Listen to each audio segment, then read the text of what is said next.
My name is Nia Washington. I am 32 years old, and I am currently sitting in a federal courtroom, being framed for a felony by my own flesh and blood. She has not worked a single day since college. The booming voice of Pastor Desmond Washington echoed off the mahogany walls. He stood on the witness stand, tears streaming down his face, his trembling finger pointing directly at me. I sat at the defense table, my face a mask of absolute calm, while the jury gasped. My own father was putting on the performance of a lifetime.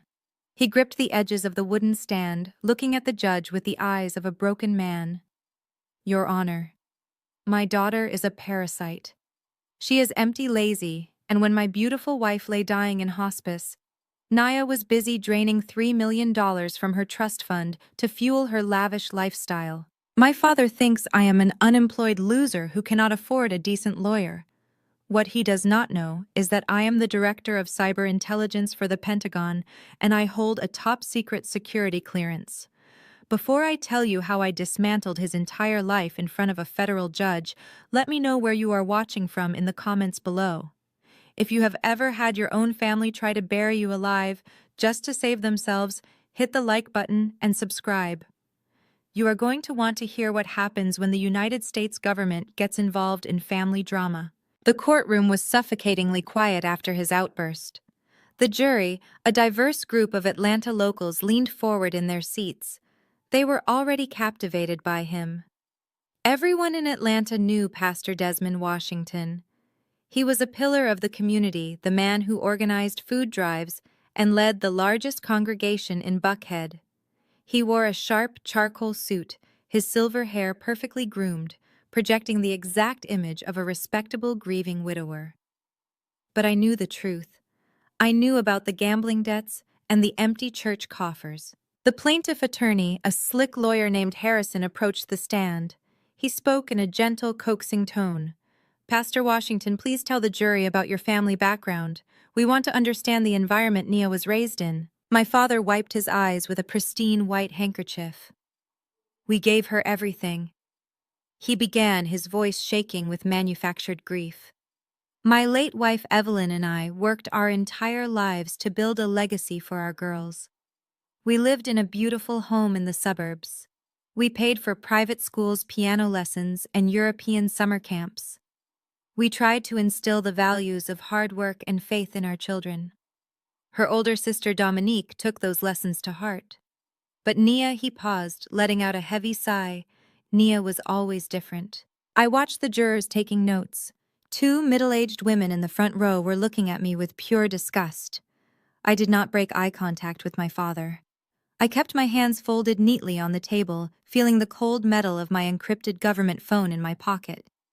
Harrison paced in front of the jury box. You say she was different, Pastor. How so? She was ungrateful, my father replied, leaning closer to the microphone. The moment she graduated from college, she simply stopped trying. While her sister built a career and a family, Nia refused to work. We begged her to get a job. I offered her positions at the church, but she said she was too good for that. For 10 years she has been a ghost, living off handouts, traveling the world on my dime, contributing absolutely nothing to society. It took everything in my power not to laugh out loud. Traveling the world on his dime. That was his version of the truth. He thought I was backpacking through Europe or lounging on beaches. He had no idea that my travels involved extracting data from compromised servers in Eastern Europe and neutralizing cyber threats against the United States power grid. My work was highly classified, meaning my cover story to my family was always that of a struggling freelance consultant. They assumed I was broke and failing, and I let them believe it because it was the easiest way to maintain my security clearance without answering questions. But Harrison was not done. He turned toward the jury, his face hardening. Pastor Washington, let us move to the most difficult part of this ordeal. Let us talk about the final days of your wife, Evelyn. At the mention of my mother, my chest tightened. This was the part that hurt. Not because of what he was saying, but because I missed her every single day. My father let out a sob that echoed through the room. It was devastating, he cried. Evelyn was diagnosed with stage 4 pancreatic cancer. The doctors gave her 6 months. Our entire family dropped everything to be by her side. My oldest daughter, Dominique, basically moved into the hospital room. My son-in-law, Terrence, took over the family finances so I could focus on my wife. We were a united front in our darkest hour. And where was Nia? Harrison asked, his voice dripping with judgment. My father pointed that trembling finger at me again. She was gone. She disappeared. When my wife was taking her final breaths, begging to see her youngest daughter one last time, Nia was nowhere to be found. She ignored our calls. She abandoned her own mother. A collective gasp rippled through the gallery. The judge, a strict former military man named Sterling, glared down at me from the bench. If looks could kill, I would have dropped dead on the spot. I swallowed hard, keeping my expression entirely neutral. The truth was that when my mother went into sudden organ failure, I was locked inside an underground bunker in Virginia handling a Tier 1 national security breach. I had surrendered my phone. I had no contact with the outside world for 72 hours. By the time I emerged and saw the missed calls, she was already gone.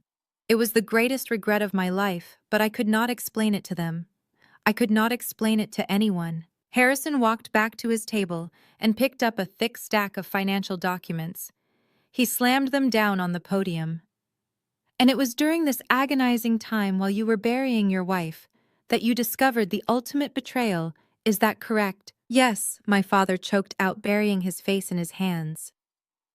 We opened Evelyn Trust Fund to pay for the medical bills and the funeral. We expected to find the $3 million she had saved for her grandchildren, but it was empty. The accounts were drained. Every single penny had been wired out over the course of 3 months. Harrison turned to the jury, holding up the bank statements. Ladies and gentlemen, we have the transfer logs right here. $3 million moved systematically into offshore accounts registered under the name Nia Washington. She did not just abandon her dying mother. She robbed her blind. She stole the family legacy to fund her decade of laziness. The courtroom erupted in murmurs. I could feel the hatred radiating from the gallery. My own lawyer, Elijah Vance, sat quietly next to me, taking notes on a yellow legal pad. He was a small, unassuming man, and the opposing counsel clearly thought he was an overworked public defender I had hired out of desperation. They thought this trial was going to be a quick execution. My father looked directly into my eyes from the witness stand. I saw the pure malice hiding behind his tears. He was enjoying this. He was systematically destroying my reputation, banking on the fact that I had no evidence to defend myself. He needed me to be the villain. Because if the jury believed I was the thief, they would never look at his own financial records. They would never discover what he and Terrence had really done with that money. Harrison thanked my father and returned to his seat. The judge struck his gavel to quiet the room. Plaintiff, you may call your next witness.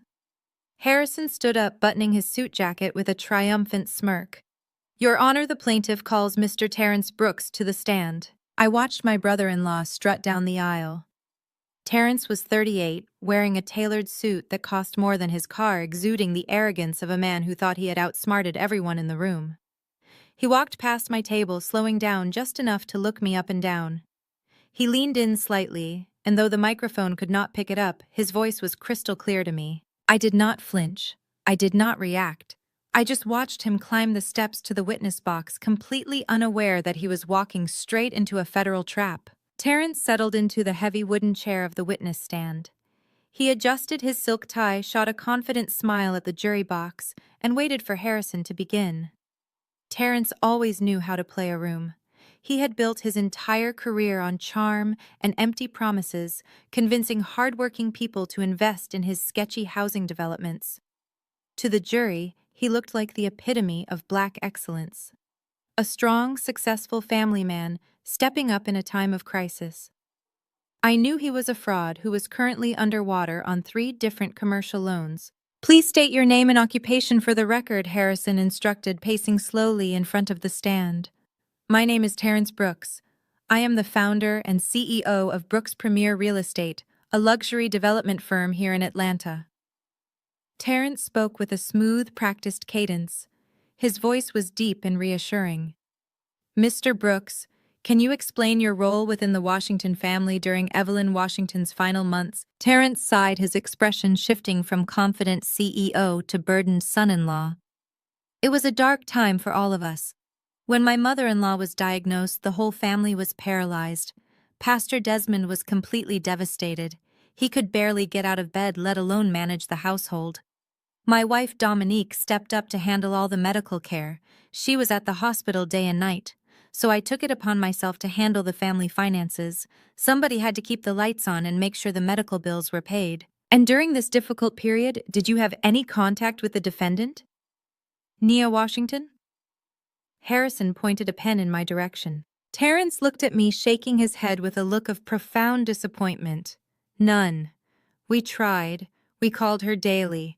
We sent text messages, emails, everything short of a carrier pigeon. She completely ghosted us. It was as if she dropped off the face of the earth. We were terrified something had happened to her, but we were too consumed with the cancer treatments to launch a full investigation. Harrison stopped pacing and leaned on the podium. Did the defendant ever offer an explanation for her absence? No, Terrence replied, his voice hardening. And that is what hurts the most. Even after Evelyn passed, Nia offered no apologies. She offered no tears. She sat at the funeral in the back row, staring at her phone, not speaking a word to her grieving father or sister. It was chilling. She exhibited a complete lack of empathy. Her silence was not just disrespectful, it was calculated. She was avoiding us because she knew what she had done. I sat perfectly still, listening to him weaponize my training against me. As a federal intelligence operative, stoicism was drilled into me. Showing emotion in high-stakes environments was a liability. During my mother's funeral, I was monitoring a localized server breach on that phone to prevent a national security leak. My silence was the only thing keeping me from breaking down entirely. But Terrence spun my composure into sociopathy. He painted my quiet grief as the cold, calculating demeanor of a thief. The jury ate it up. A young man in the second row shook his head in disgust. An older woman glared at me, her arms crossed tightly over her chest. Terrence had successfully transformed my stoic nature into undeniable proof of guilt. He was setting the stage perfectly. Let us talk about what you found when you took over the finances, Harrison prompted, shifting the focus to the core of the lawsuit. Terrence let out a heavy breath, rubbing his temples as if the memory alone gave him a migraine. As the executor of the estate, I needed to consolidate Evelyn's assets to cover the mounting hospice care costs. I went to the bank to access the family trust fund. I was expecting to find the $3 million Evelyn had saved over her lifetime. And what did you find, Mr. Brooks? Nothing, Terrence said, his voice echoing in the silent courtroom. The account was bled dry. There was barely enough left to cover the monthly maintenance fee. I panicked. I thought there had been a bank error. I demanded a full audit of the transaction history. Harrison walked over to the evidence table and picked up a thick binder. He handed it to the bailiff, who passed it to Terrence. I direct your attention to Exhibit A. Can you identify this document for the court? Terrence opened the binder, his eyes scanning the pages. Yes, these are the certified bank statements from Evelyn Washington's trust fund, covering the 6 months prior to her death. Could you please read the transaction history for the jury? Walk us through exactly how that money disappeared. Terrence nodded, turning to the first page. He cleared his throat. On October 12th, a wire transfer was initiated for $250,000. The recipient account was traced to a holding company in the Cayman Islands. On November 3rd, another wire transfer, $400,000. This one went to a private banking institution in Zurich, Switzerland. Harrison interrupted. And who was listed as the primary beneficiary on those offshore accounts? Nia Washington, Terrence stated clearly, making sure the microphone caught every syllable. He continued flipping pages, reading out the devastating numbers. December 1st, $300,000 to an account in Cyprus. January 15th, $500,000 to a shell corporation registered in Panama. Every single transaction was authorized using Evelyn's digital signature, but the destination was always an account controlled by Nia. Over the course of 5 months, while her mother was slowly dying in a hospital bed, Nia systematically siphoned away $3 million. The courtroom was thick with tension. The sheer scale of the alleged theft was staggering. Terrence held up the binder, displaying the highlighted pages toward the jury box. When I discovered this, I was sick to my stomach. Terrence continued, his voice trembling with manufactured rage. I could not understand how anyone could do this to their own flesh and blood. Pastor Desmond was relying on that money for his retirement. Dominique was relying on it for our children's future. Nia stole everything. Harrison approached the witness stand again.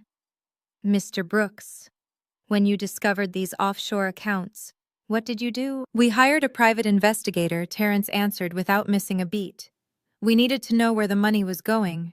We thought maybe she was in trouble. Maybe she was being blackmailed. We wanted to give her the benefit of the doubt. And what did the private investigator find? Terrence looked directly at the jury, shaking his head slowly. He found Nia living a life of absolute luxury. The investigator tracked her to 5-star resorts in Dubai and high-end shopping districts in Paris. We received photographs of her carrying designer handbags that cost more than most people's cars. While we were struggling to figure out how to pay for Evelyn's cremation, Nia was drinking champagne on a yacht. It was a masterful lie. The private investigator's story was entirely fabricated, a desperate attempt to explain away the international locations tied to my financial footprint. Terrence and my father had likely spent thousands of dollars forging these bank statements, manipulating the digital records to point to me. They saw my international travel history, which they assumed was recreational, and built a fraudulent narrative around it. They had no idea that those offshore accounts were highly classified Department of Defense funding portals, encrypted servers used to finance counterterrorism operations overseas. The money I was moving was federal property, and my presence in Dubai and Paris had been under strict diplomatic cover. She is a sociopath, Terrence concluded, his voice dropping to a harsh whisper that carried across the room. She looked at her mother's tragedy not as a loss, but as a payday. She exploited a dying woman. She left her family with nothing, and she has not shown a single ounce of remorse. Harrison let the heavy silence linger in the room. He turned to the judge. No further questions for this witness, Your Honor. Thank you, Mr. Harrison, Judge Sterling said, his expression grim. He looked over at my defense table. Does the defense wish to cross-examine the witness? My lawyer, Elijah Vance, slowly stood up. Yes, Your Honor. The judge nodded. You may proceed. But before Elijah could ask his first question, Terrence was instructed to step down from the witness box to retrieve a glass of water from the plaintiff table. He stood up, buttoning his suit jacket with a smug, self-satisfied look on his face. He had delivered his lines perfectly. He had the jury exactly where he wanted them. As he walked down the small set of wooden stairs, his path took him directly past the defense table where I sat. He did not break his stride, but as he passed by my shoulder, he leaned his head down just a fraction of an inch. A cruel, triumphant smirk stretched across his face. You are going to rot in a cell, you broke loser, he whispered under his breath, his voice dripping with malice. I watched him take his seat back in the witness box, setting his glass of water down with a self-assured thud. Terrence adjusted his cuffs, his posture radiating absolute victory. He had painted me as a monster, and he believed he had already won. My lawyer, Elijah Vance, slowly rose from his chair. Elijah was a small, unassuming man. He wore an off-the-rack brown suit that hung a little too loosely on his frame. He did not carry a thick binder of evidence or a tablet. He held a single dog-eared piece of yellow legal paper. As he walked toward the podium, he looked entirely out of his depth. Mr. Brooks. Elijah began, his voice soft and slightly raspy, lacking the theatrical boom that Harrison had utilized. You testified that you are the founder of Brooks Premier Real Estate. Is that correct? Terrence leaned back, a patronizing smile playing on his lips. Yes, Mr. Vance, that is correct. Elijah adjusted his glasses, squinting at his notepad. And is your firm the sole proprietary owner of a subsidiary holding company named Apex Ventures, LLC? Harrison stood up immediately. Objection, Your Honor. Relevance. We are here to discuss the theft of Evelyn Washington's trust fund, not my client's business structure. Judge Sterling looked down at Elijah, his thick gray eyebrows furrowed in irritation. Mr. Vance, where are you going with this? The jury's time is valuable. I am establishing a timeline of the witness's financial activities during the months in question, Your Honor. Elijah replied calmly. It goes directly to the credibility of the bank statements he just presented. Judge Sterling sighed heavily. I will allow it for now. But get to the point, counselor. Terrence cleared his throat, his smile faltering just a fraction of an inch before returning to full strength. Yes, I own Apex Ventures. It is a standard holding company for commercial properties. Elijah nodded slowly, tracing a line on his paper with his pen. Interesting. Now let us move to the dates of these alleged wire transfers. You testified that on November 3rd, $400,000 was wired to an account in Zurich. Mr. Brooks, on that exact same day, did you log onto a computer using an IP address ending in 192.168.1.4? Terrence let out a loud theatrical laugh. He looked directly at the jury, shaking his head as if he were dealing with a confused child. Mr. Vance, I am a real estate developer. I build houses. I do not sit around memorizing my internet protocols. I have no idea what my IP address is. A few jurors chuckled with him. They were clearly on his side. Elijah did not react to the laughter. He simply asked his next question. Do you frequently use a virtual private network or VPN routed through a server location in Boca Raton, Florida? Terrence threw his hands up in mock exasperation. I use the Wi-Fi at my office, and I use the Wi-Fi at the country club. If one of them has a VPN, you would have to ask the IT guy. Harrison stood up again. Objection, Your Honor. The defense is badgering the witness with nonsensical technical jargon to distract from the cold, hard evidence of the theft. Sustained, Judge Sterling barked. Move on, Mr. Vance. This is not a computer science seminar. Elijah looked down at his yellow paper, seemingly flustered. He scratched the back of his neck. My apologies, Your Honor. Mr. Brooks, let us look at the Cayman Islands transfer. You testified that you hired a private investigator to track my client. Yes, I did, Terrence said confidently. Did this investigator provide you with a digital access token for these offshore banking logs, or did you retrieve them yourself using a dark web software program called Phantom Trace? Terrence gripped the wooden railing of the witness box. For a split second, the arrogant facade cracked, revealing a flash of genuine panic in his eyes. He swallowed hard before answering. I have no idea what Phantom Trace is. The investigator handed me a manila folder with the records. It is that simple. Are you aware that the banking logs you submitted to this court contain digital forensic watermarks, indicating they were artificially generated on a laptop registered to your home address? Elijah asked, his voice never rising above a conversational tone. Objection! Harrison shouted, practically leaping out of his chair. This is outrageous. Counsel is testifying, offering baseless conspiracy theories without a single shred of physical evidence. Sustained, Judge Sterling struck his gavel sharply. Mr. Vance, one more question like that and I will hold you in contempt. You will restrict your questions to the evidence submitted, or you will sit down. Terrence recovered his composure, offering the judge an appreciative nod. I think Mr. Vance is watching too many spy movies, Your Honor. He is desperate. The jury's reaction was palpable. The older woman in the front row rolled her eyes so hard I thought they might get stuck.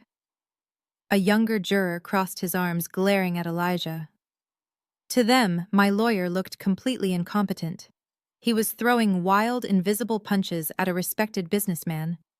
He was making me look guiltier by the second. Elijah took off his glasses, polished them slowly with his tie, and looked over at me. Then he looked back at Terrence. Just one final question, Mr. Brooks. Have you recently met with an individual named Derek Rollins regarding a $2 million deficit in your commercial loan portfolio? Terrence's jaw clenched tight. The color drained from his face, leaving him looking ashen. Derek Rollins was a notorious underground loan shark, operating out of South Atlanta. Terrence knew exactly who he was, and more importantly, Terrence knew that nobody outside of his immediate criminal circle should know that name. I talked to hundreds of contractors and investors every month, Terrence managed to say, his voice losing its smooth cadence. I do not recall every single name. I see, Elijah said softly. No further questions for this witness, Your Honor. Terrence practically launched himself out of the chair, eager to escape the line of fire. He walked quickly back to the plaintiff table, sitting down heavily next to my father. They exchanged a tense, whispered conversation, but my father patted him on the back, reassuring him. I remained completely silent, my hands folded perfectly on the table in front of me. I could feel the hatred from the gallery pressing down on my shoulders like physical weights. The jury thought I was a cold, arrogant criminal who refused to defend herself. They did not understand my silence. They could not comprehend that my silence was the only thing keeping me out of a federal penitentiary. Due to my top-secret sensitive compartmented information clearance, I was bound by the National Security Act and the Espionage Act. I was legally prohibited from discussing my employment, my projects, or my financial footprint in any unclassified setting. The offshore accounts Terrence had just presented to the court were not shell companies I used to hide stolen money. They were heavily encrypted Department of Defense funding portals. I had personally built that financial architecture to funnel black budget resources into covert cyber operations overseas. Terrence had hired a hacker to forge bank statements tying my name to those specific international routing numbers because he saw them pinging on my home network before I had fully scrubbed my digital footprint. He thought he had caught me hiding money. He had absolutely no idea he had just submitted classified federal intelligence infrastructure into a public court record. If I stood up right now and yelled the truth, if I told the judge that those accounts belonged to the Pentagon, I would be committing a severe felony. I would be breaching national security protocols. I could be arrested on the spot by federal marshals and sent to Leavenworth Prison for treason. I had to sit there and take the abuse. I had to let my own father and brother-in-law drag my name through the mud, destroying my reputation in front of my entire community. I had to listen to them use my dead mother's memory as a weapon to cover up their own massive, crippling debts. The urge to scream was blinding. The emotional pain of watching my family betray me for a payout was a heavy, suffocating pressure in my chest, but I relied on my training. I boxed up the emotions, locked them in the darkest corner of my mind, and focused entirely on the mission. Elijah was not incompetent. He was stalling. He was meticulously laying the groundwork on the court record, forcing Terrence to commit perjury under oath multiple times. We were just waiting for the final piece of the trap to fall into place. We were waiting for the authorization from my superiors in Washington to declassify the specific digital kill switch I needed to end this. Judge Sterling looked at the clock on the wall, then down at the plaintiff table. Mr. Harrison, do you have any redirect for Mr. Brooks, or are you ready to call your next witness? Harrison stood up, buttoning his jacket with a renewed sense of dramatic flair. He knew the jury was completely on his side. He was ready to deliver the emotional knockout blow. No redirect, Your Honor, Harrison announced, his voice ringing clearly through the courtroom. At this time, the plaintiff calls our star witness. We call Nia Washington Brooks to the stand. I slowly turned my head to look at the gallery. My older sister Dominique stood up from the front row. She was dressed in a tailored black dress, dabbing at her dry eyes with a tissue, ready to perform the greatest tragic role of her life. Dominique walked down the center aisle with the slow, measured steps of a grieving daughter.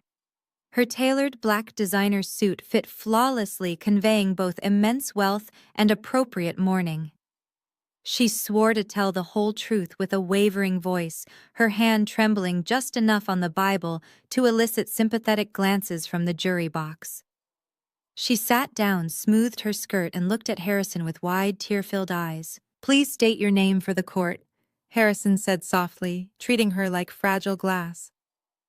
Nia Washington Brooks, she replied, her voice breathy and delicate. Mrs. Brooks, I know this is incredibly difficult for you, Harrison began, leaning against the wooden podium. Can you tell the jury what your life was like during your mother's final months? Dominique took a deep, shuddering breath. It was a complete nightmare. The cancer was incredibly aggressive. When the doctors told us there was nothing more they could do, I made a choice.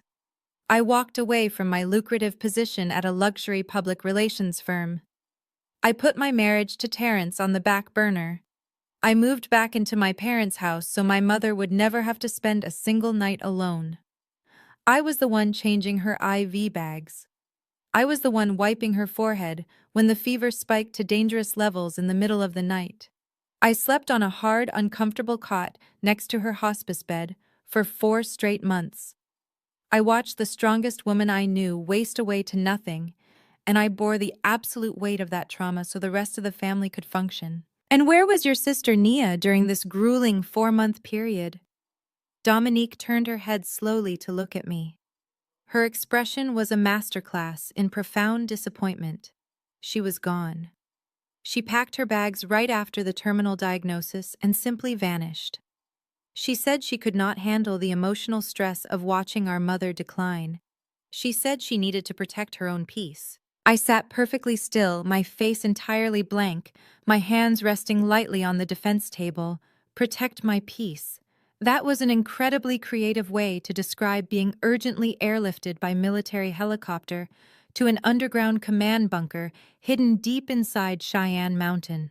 While Dominique was supposedly changing IV bags and playing the martyr, I was standing in front of a massive wall of digital monitors, tracking a highly coordinated ransomware attack initiated by a hostile foreign intelligence agency.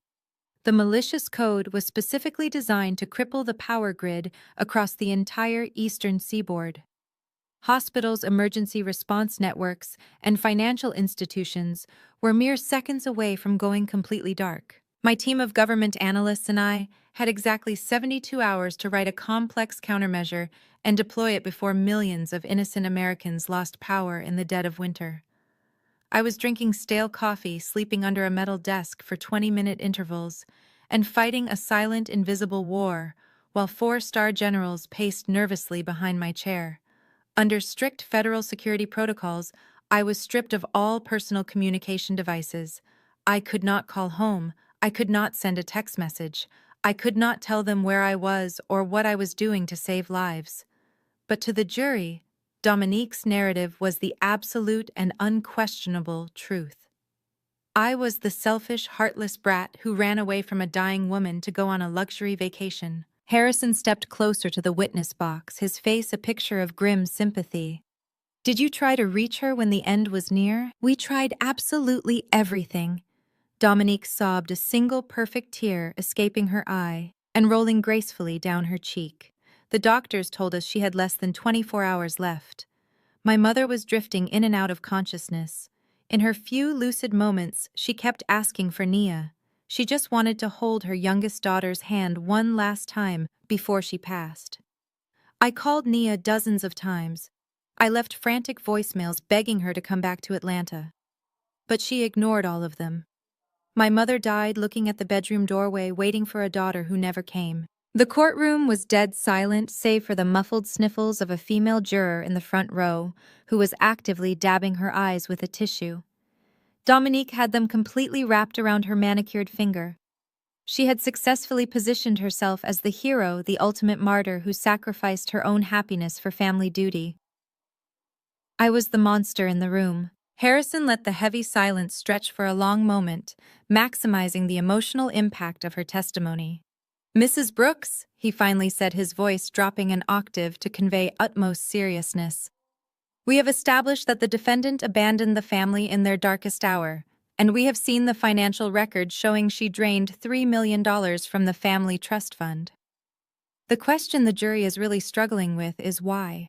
Why would your own sister do something so incredibly callous?" Dominique reached for a fresh tissue, dabbing the corners of her eyes carefully to avoid smudging her expensive makeup. "Because she hated us," she whispered into the microphone. "She has always hated us. Can you elaborate on that for the court?" Dominique sat up a little straighter, preparing to deliver the psychological kill shot she had undoubtedly rehearsed for weeks. It is hard to talk about family secrets. But our family had a very specific image to uphold in the community. My father is a prominent figure. I was the older sister, the one who did everything exactly right. I went to the right private schools, joined the right elite sorority, married the right successful man. Nia and I are very different. I felt a familiar cold knot form in my stomach. She was about to play the oldest, ugliest card in the deck, the colorism card. Nia always felt inadequate. Dominique continued, her voice gaining a confident edge. We look different. I took after our mother's side of the family. I have lighter skin, different hair features that society generally favors. Nia took after our father's side.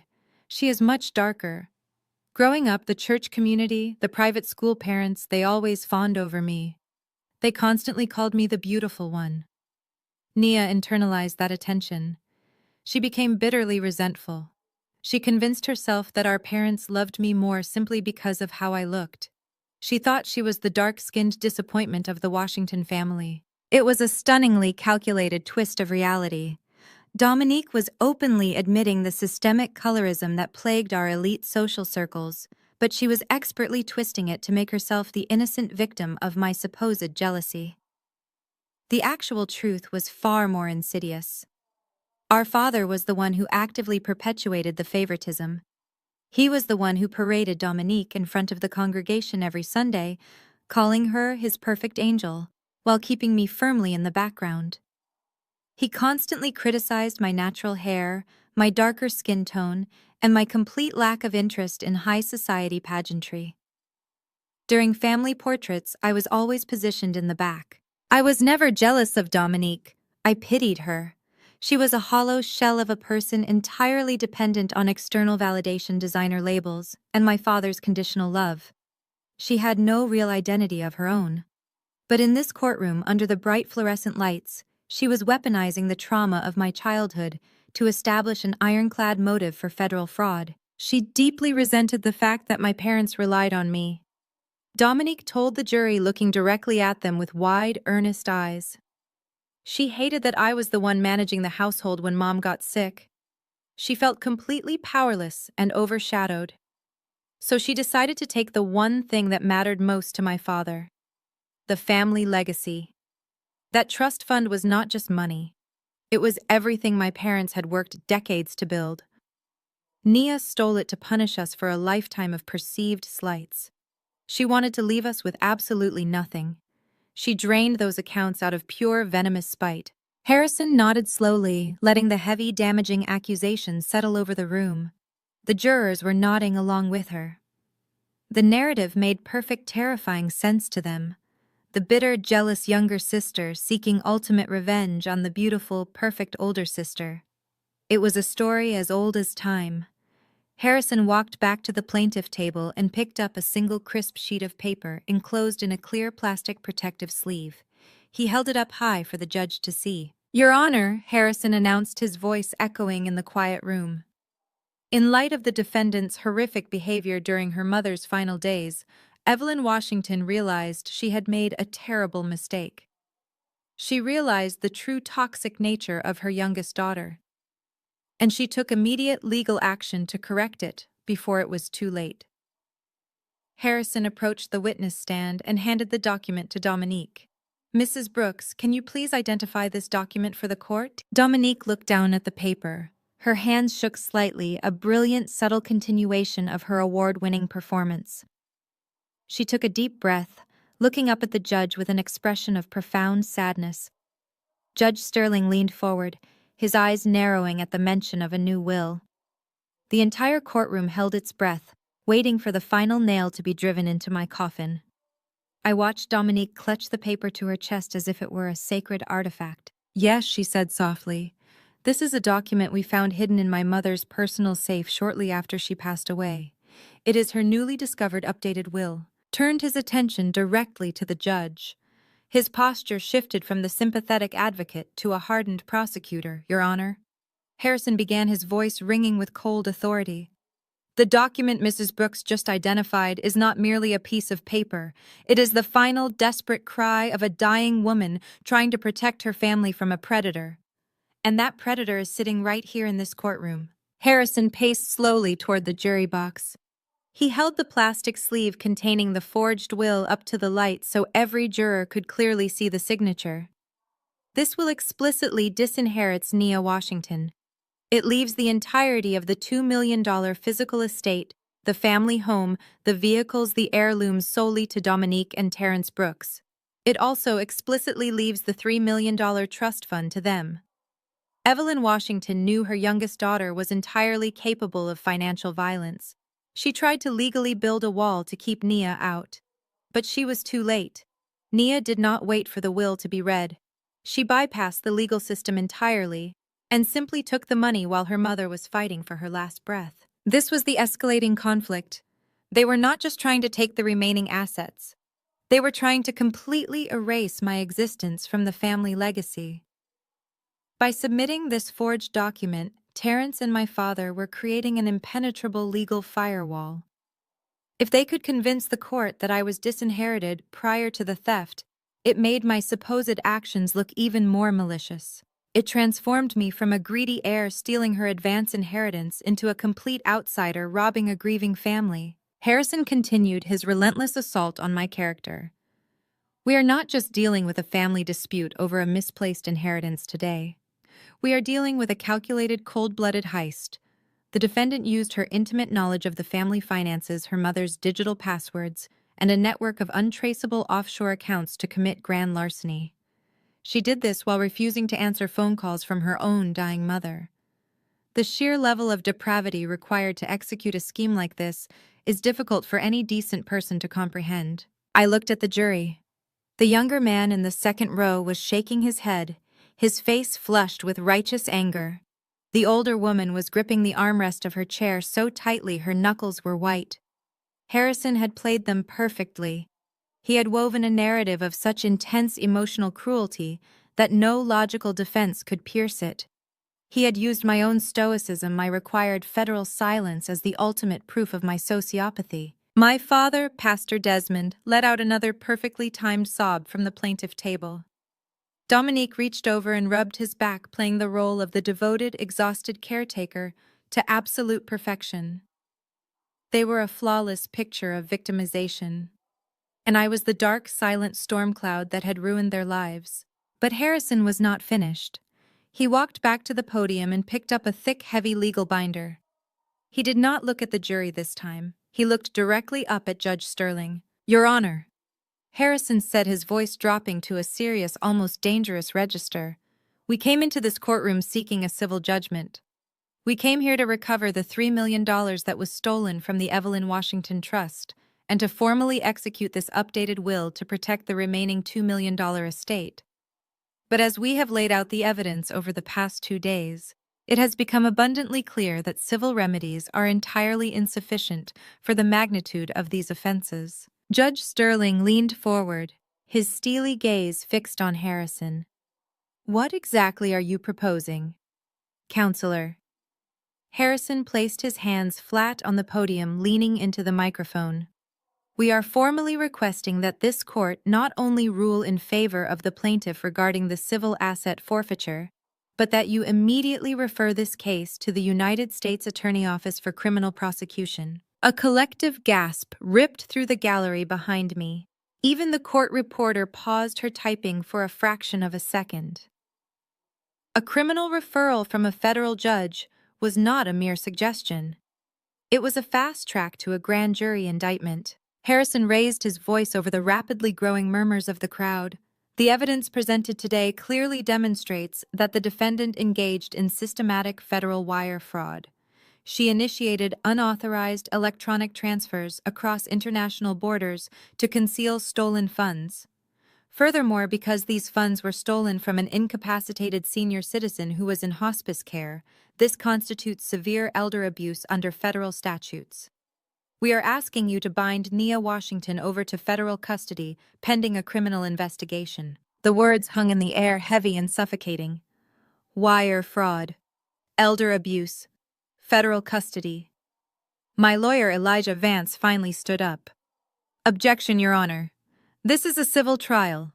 Opposing counsel is attempting to weaponize this court to bypass standard criminal investigative procedures.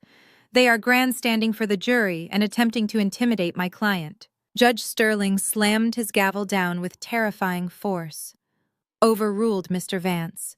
The plaintiff is entirely within their rights to request a criminal referral based on the staggering evidence of fraud presented in this courtroom today. Harrison turned to look at me, a victorious sneer plastered across his face. These are not minor infractions, Your Honor. Federal wire fraud carries a maximum penalty of 20 years in a federal penitentiary. Elder abuse carries additional consecutive sentencing. The defendant is a massive flight risk. She clearly has access to offshore accounts and international contacts, as proven by her travel records. If she is allowed to walk out of this courthouse today with a simple civil judgment against her, she will disappear. She will board a plane to Dubai or Switzerland, and this family will never see justice, let alone their stolen money. The trap was fully sprung. It was a masterpiece of legal extortion. Terrence and my father knew they could not actually recover the $3 million through a civil suit because they had already stolen it and lost it themselves. Their actual goal was the criminal referral. They wanted the judge to threaten me with 20 years in federal prison. They were applying the maximum possible pressure, intending to use the looming threat of a criminal indictment to force a settlement in the hallway. They wanted me to be so terrified of prison that I would eagerly sign over my rights to the $2 million physical estate just to make the criminal charges go away. They thought they had me cornered. They thought I was just a broke, unemployed woman who had stumbled into a legal nightmare I could not afford to fight. I looked over at my father. He had stopped crying entirely. He was watching me intently, waiting for the panic to set in. He expected me to break. He expected me to lean over to Elijah and beg him to negotiate a plea deal right then and there. Terrence was sitting next to him, practically vibrating with smug satisfaction, adjusting his expensive tie. But I did not break. I sat perfectly still, regulating my breathing. My pulse rested at a calm 60 beats per minute. I was evaluating the variables, calculating the exact moment to deploy my countermeasure. I knew the exact layout of the federal prison system Harrison was threatening me with, because I had designed the cybersecurity infrastructure for half of those facilities. Judge Sterling looked down from the bench. His face was etched with absolute disgust. He was a former military man, a judge who prided himself on honor duty and discipline. To him, there was no crime more heinous than betraying a dying parent for financial gain. He looked at me not as a citizen presumed innocent, but as a convicted felon waiting for a cell assignment. Miss Washington, Judge Sterling addressed me directly, his voice echoing with cold contempt. In my 20 years on the bench, I have rarely seen a case of such profound moral bankruptcy. The evidence presented against you is staggering. The betrayal of your own mother during her final days is utterly abhorrent. Elijah stood up again, his voice steady despite the tension. Your Honor, my client has not yet had the opportunity to present her defense or call her own witnesses. Judge Sterling glared at Elijah, his patience completely exhausted. Your client has sat there in complete silence while a mountain of financial evidence and a legally binding will were entered into the record. You have offered no alternative explanation for the wire transfers. You have offered no counter-witnesses. You have done nothing but badger a grieving family member about his internet history. I am prepared to rule on the plaintiff's requests. Judge Sterling continued, his voice echoing with absolute finality. I am strongly considering granting the civil judgment in full, recognizing the updated will, and issuing the criminal referral to the district attorney immediately. The courtroom erupted into frantic whispers. Dominique covered her face with her hands, feigning overwhelming relief. Terrence patted my father heavily on the shoulder. They had won. The judge was ready to drop the hammer and send me away. However, Judge Sterling said loudly, raising his hand to silence the chaotic room. Given the severe nature of the requested criminal referral and the potential for immediate federal custody, I am going to review the bank statements and the updated will in my chambers one final time before I issue my official ruling on the record. He picked up his heavy wooden gavel. We will take a 30-minute recess. When we return, I will deliver my decision. And Miss Washington, I suggest you use this time to prepare yourself for the very real possibility that you will not be going home today. He slammed the gavel down with a deafening crack. All rise, the bailiff shouted. The judge stood up, his black robes billowing around him, and walked briskly out of the courtroom through the heavy oak door behind the bench. The jury was quickly escorted out by the bailiffs, several of them shooting me final glares of pure hatred before disappearing into the deliberation room. The gallery immediately buzzed with loud chatter. Reporters rushed out into the hallway to call their editors with updates. The air was thick with the adrenaline of a major conviction. I remained seated at the defense table.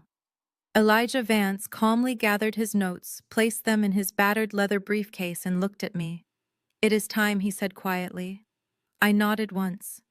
"Yes, it is." I stood up and smoothed the wrinkles from my suit jacket. I turned toward the heavy double doors at the back of the courtroom. As I stepped into the center aisle, I saw my father Dominique and Terrence waiting for me. They had positioned themselves specifically to block my path to the exit. The courtroom was rapidly emptying, leaving us alone in the cavernous space. The fragile masks of grief were entirely gone. As I walked toward them, Terrence stepped forward, a vicious, predatory smile spreading across his face. The real trial was about to begin out in the hallway. The heavy oak doors swung shut behind me, sealing us in the long marble corridor of the federal courthouse. The hallway was completely empty. The reporters, the curious onlookers, and the bailiffs had already rushed downstairs to the cafeteria or stepped outside for a quick smoke break. It was just the four of us. My lawyer, Elijah, had conveniently stepped into the restroom down the hall, leaving me entirely encircled by the people who shared my blood. Terrence crossed his arms, his expensive tailored suit pulling tight across his broad shoulders. He did not look like a grieving, concerned brother-in-law anymore. He looked like a street enforcer who had just cornered an easy mark in an alleyway. Dominique dropped the crumpled tissue she had been using to dab her fake tears on the witness stand. Her posture straightened instantly, the fragile weeping sister routine vanishing like a puff of smoke. She pulled a gold-plated compact mirror from her designer purse, casually checked her lipstick, and let out a sharp, genuine laugh. "You should have seen your face in there, Nia. You looked absolutely pathetic. You really thought you could walk in here and win against us." My father leaned against the cold marble wall. The pious, heartbroken Pastor Desmond Washington was gone. He looked exhausted, but his eyes were sharp, calculating, and entirely predatory. "We gave you every opportunity to walk away quietly, Nia," he said, his voice stripped of any fatherly warmth. "We tried to handle this internally, but you had to be stubborn. You always had to make things difficult for this family." I stood my ground, keeping a precise physical distance from Terrence to maintain a tactical advantage. "What exactly is this, Dad?" I asked, keeping my voice perfectly level.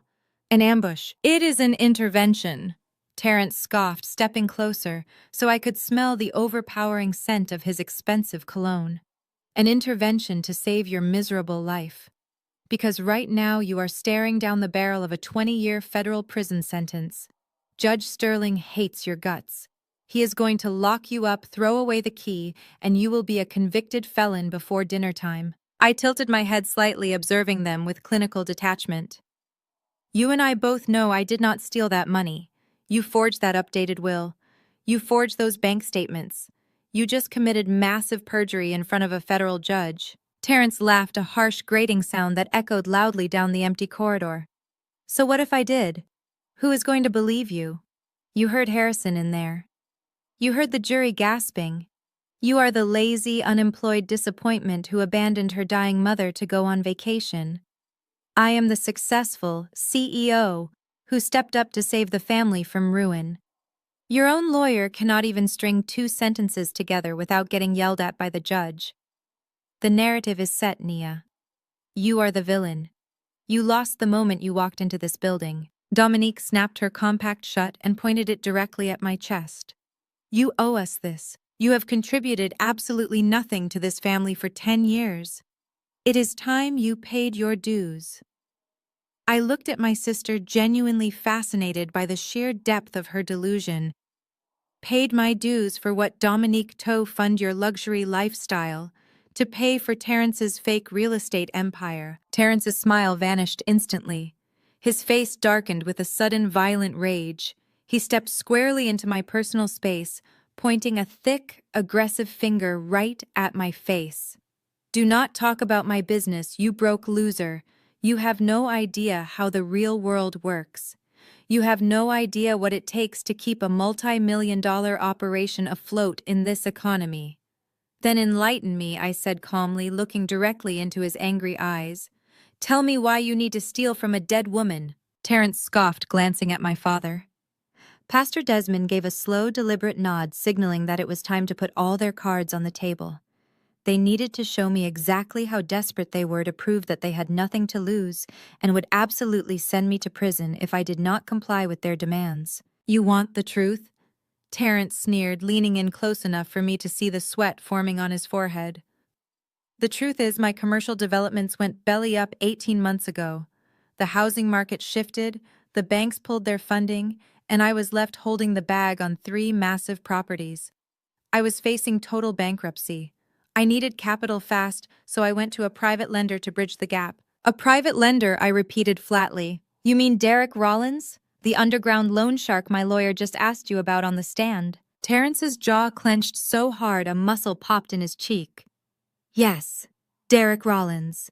And Derek does not care about market fluctuations or construction delays. He cares about his $2 million. He gave me a hard deadline, Nia. If I do not pay him back by the end of this month, he is not going to take me to civil court. He is going to send people to my house. He is going to threaten my wife and my kids. He is going to take my life. Dominique crossed her arms, glaring at me with raw, unfiltered resentment. We are fighting for our physical survival. We needed that trust fund money to pay off the debt and save our family from being destroyed by criminals. But you already took the trust fund money, I pointed out, maintaining my steady, unbothered tone. $3 million disappeared from Mom's account. If you took it to pay off the loan shark, why are you still in debt? Where did the money actually go? The corridor went dead silent. Terence looked away, suddenly finding the marble floor very interesting. Dominique bit her lip and glared at our father. Pastor Desmond pushed himself off the wall. He walked toward me, his expensive leather shoes clicking sharply on the tile. He stopped just a few feet away, running a hand over his perfectly groomed silver hair. It was not all for Terence, he admitted, his voice low and gravelly. I looked at the man who had raised me, the man who stood in a pulpit every Sunday and preached about honesty, integrity, and spiritual salvation. What did you do, Dad? My father let out a heavy sigh, looking entirely unapologetic. I had some investments go bad as well, personal investments, things I could not exactly disclose to the church board or the congregation. You mean gambling? I corrected him, slicing through his polite terminology. I know about the weekend trips to Las Vegas. I know about the underground poker games in Buckhead. Desmond's eyes flashed with sudden defensive anger. Do not judge me, Nia. I carry the weight of an entire community on my shoulders. I counsel the grieving, I save broken marriages, I keep that massive church running every single day. I am allowed an outlet to relieve the pressure. But the debts got out of hand. I borrowed money from the church building fund to cover a few losses at the tables. I fully intended to pay it back with my next big win, but I hit a bad streak. The church board is demanding a full financial audit next month. If they find out the building fund is empty, I will be ruined. My reputation, my career, my entire life will be destroyed.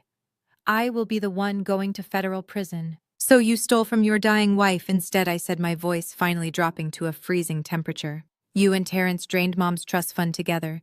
You split the $3 million. Terence used his half to make a partial payment to his loan shark, and you used your half to try and win back the church funds at the casino. And you both lost it all again. Desmond did not flinch. He looked me dead in the eye. Evelyn was dying anyway. She did not need the money where she was going. We did. We are the pillars of this family. We are the ones who matter to the community. I stared at him, feeling a profound sense of disgust settle deep in my bones. And when the cash was gone and your massive debts were still there, you realized you needed to liquidate the physical estate, the house, the cars, the jewelry. But you knew Mom's real will split everything 50-50 between me and Dominique. So you forged a new will to cut me out entirely, and you forged those bank statements to frame me for the initial theft just in case the bank ever investigated the missing $3 million. Terence smiled, a cruel, highly satisfied look on his face. Look at you. The unemployed loser finally figured it out. Yes, Nia. We framed you. We set you up perfectly. And Harrison just handed the judge everything he needs to send you to federal prison for wire fraud and elder abuse. You are the perfect scapegoat. Nobody will miss you. Nobody will question why the bitter, jealous sister stole the money. It is a flawless plan. Dominique unzipped her designer purse and pulled out a thick stack of legal documents and a heavy silver pen. She shoved them hard against my chest, forcing me to grab them or let them fall to the floor. "This is your only way out," she commanded. "These are binding legal waivers. You are going to sign them right now in front of a notary we have waiting downstairs in the lobby. You are going to formally relinquish any and all claims to the Evelyn Washington estate. You will admit in writing to taking the $3 million, and you will sign over your equity in the family home as restitution to us." "And if I refuse?" I asked, looking down at the thick stack of papers. Terrence leaned in so close I could feel his hot breath on my cheek. "If you refuse, we walk back into that courtroom and we let Judge Sterling issue the criminal referral. We will hand all our fabricated evidence directly over to the FBI. You will be arrested before the sun goes down today. You will spend the next 20 years locked in a concrete box. I hear federal prison is really tough on arrogant girls who think they are smarter than everyone else." My father placed a heavy hand on my shoulder, his grip tight and threatening. "Sign the papers, Nia.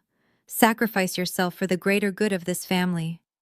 If you do this, I will ask Harrison to drop the criminal charges. We will settle for the civil judgment and let you walk away with your freedom. You will be broke, but at least you will not be in a cage. Do the right thing for once in your miserable life." They stood there in the empty hallway, a united front of absolute corruption. They had laid out their entire criminal conspiracy, completely confident that I was too weak and too terrified to do anything about it. They thought the looming threat of federal prison would reduce me to a weeping, compliant victim. They expected me to beg for mercy. They expected tears. I looked down at the legal documents in my hands. Then I looked at my sister, my brother-in-law, and my father. I did not cry. I did not shake. I did not beg. I reached into the inner pocket of my tailored blazer and pulled out my smartphone. It was not a standard consumer device. It was encased in military-grade titanium, running a custom encrypted operating system designed exclusively for high-level Department of Defense personnel. "What are you doing?" Terrence snapped, reaching for the device. "Put that away and sign the damn papers." I stepped back, easily evading his grasp. I looked down at the black screen, letting the biometric scanner read my fingerprint and my iris simultaneously. The screen unlocked, bypassing layers of federal firewalls, and displayed a simple command terminal interface. I used my thumb to type 3 words. Operation Sandbox. Execute. I hit the send button. A small green light flashed at the top of the device, confirming that the encrypted signal had bounced off a secure military satellite and hit the servers at the Pentagon. The digital guillotine had just dropped. I dropped the unsigned legal waivers onto the marble floor. The pages scattered wildly around Terrence's expensive leather shoes. I slipped my phone back into my pocket and looked at the 3 of them with absolute terrifying calm. "I will see you inside," I told them. Without waiting for a response, I turned on my heel and pushed the heavy oak doors open, walking back into the courtroom to finish the war they had started. The heavy oak doors of the courtroom felt surprisingly light as I pushed them open. The gallery was already filling back up.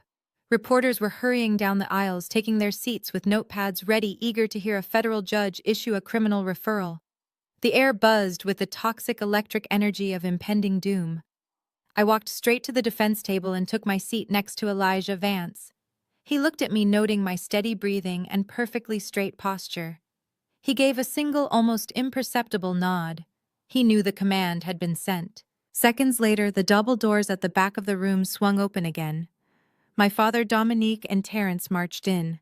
They had quickly reassembled their masks of grief and righteous indignation, but underneath it I could see the confusion.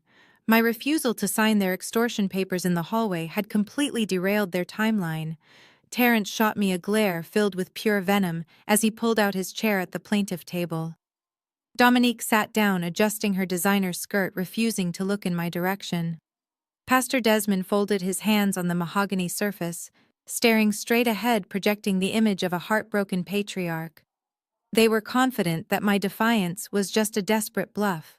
They fully expected Judge Sterling to return, strike his gavel, and order federal marshals to take me into custody. "All rise," the bailiff announced, his voice cutting through the chatter. Judge Sterling emerged from his chambers. His black robe swept around him as he took his seat at the elevated bench. He arranged his files with sharp, deliberate movements. The courtroom fell completely silent. The tension was suffocating. Every eye in the room was fixed on me, waiting for the executioner to drop the axe. "Be seated," Judge Sterling commanded. He looked down at the plaintiff table, giving my father a brief nod of sympathy before turning his cold, unforgiving gaze toward me. "I have reviewed the financial documents, the updated will, and the plaintiff's request for a criminal referral. The evidence of grand larceny and elder abuse presented in this court is overwhelming. Before I issue my final ruling and contact the United States Attorney, I will ask the defense one last time. Does the defense have any remaining motions, or are we concluded?" Harrison stood up, practically glowing with victory. "The plaintiff rests, Your Honor. We ask the court to proceed with the ruling." Elijah Vance slowly stood up from his chair. He buttoned his cheap brown suit jacket, picked up his blank yellow legal pad, and looked directly at the judge. "Your Honor, the defense has not yet presented its case. We respectfully request the opportunity to call our witness." Harrison let out a loud, theatrical scoff. "Objection, Your Honor. This is a blatant delay tactic. The defense had 2 days to cross-examine our witnesses and failed to produce a single shred of exculpatory evidence. They are wasting the court's time to delay the inevitable criminal referral." Judge Sterling frowned, clearly annoyed by the interruption. "Mr. Vance, you have offered absolutely no defense thus far. Unless you have a witness who can miraculously explain away forged signatures and offshore wire transfers, I suggest you sit down and let this court proceed. I have exactly one witness, Your Honor." Elijah said, his voice calm and entirely unshaken by the judge's hostility. "And her testimony will address every single piece of evidence the plaintiff has submitted." Judge Sterling let out a harsh sigh. "Very well. Call your witness. But I warn you, Mr. Vance, if this is a frivolous attempt to stall justice, I will hold you in contempt of court."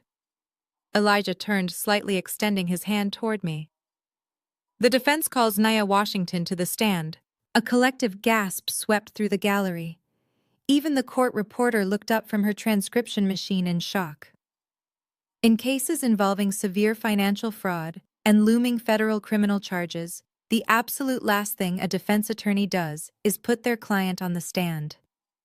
It opens them up to devastating cross-examination and the massive risk of perjury. It was considered legal suicide. At the plaintiff table, Terrence leaned back in his chair and actually smiled.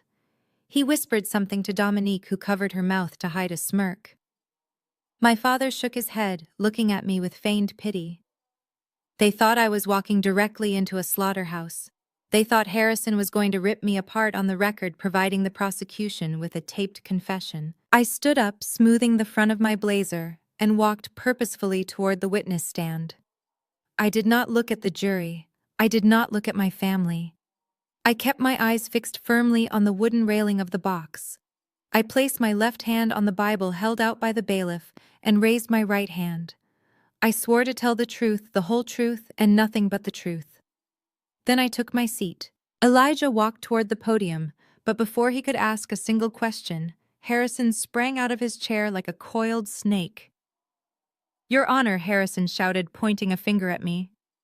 "If the defendant is taking the stand to testify regarding the financial matters of the Evelyn Washington estate, the plaintiff demands the right to immediately voir dire the witness. We have the right to question her credibility and her employment history before the defense spins a web of lies." It was an aggressive, highly unusual legal maneuver, but Judge Sterling was already heavily biased against me. The judge nodded sharply. "I agree. The plaintiff is granted wide latitude to question the witness on her background and financial status. Mr. Harrison, you may proceed. Mr. Vance, you will wait your turn." Elijah did not argue. He simply took a step back from the podium, leaving the floor entirely to Harrison. This was part of the strategy. Let the enemy overextend. Let them put all their arrogance on the public record. Harrison marched up to the witness stand, stopping just inches away from the wooden railing. He loomed over me, trying to use his physical presence to intimidate me. Miss Washington, let us skip the pleasantries. You have sat in this courtroom for 2 days listening to evidence that you stole $3 million from your dying mother. You are currently facing a 20-year federal prison sentence. So let me ask you a very simple question. When was the last time you received a legitimate taxable paycheck? I looked at him, my expression completely blank. I remained silent. Harrison turned to the jury, throwing his hands in the air. Nothing. Still going with the silent treatment. Let the record reflect that the defendant refuses to answer. Let me rephrase the question. Have you held a steady job at any point in the last 10 years since you graduated from college? Again, I did not answer. You are a parasite, Miss Washington. Harrison sneered, his voice echoing loudly in the silent room. You lived off your father's generosity. You lived off your sister's hard work. And when they finally cut you off, you resorted to thievery. Where did the $3 million go? We saw the bank statements. We know you wired the money to offshore accounts in the Cayman Islands, Switzerland, and Cyprus. Did you really think you could hide from the federal government? Did you really think no one would notice a broke, unemployed woman suddenly moving millions of dollars across international borders? Harrison slammed his hand down on the wooden railing of the witness box, causing a loud crack that made several jurors jump.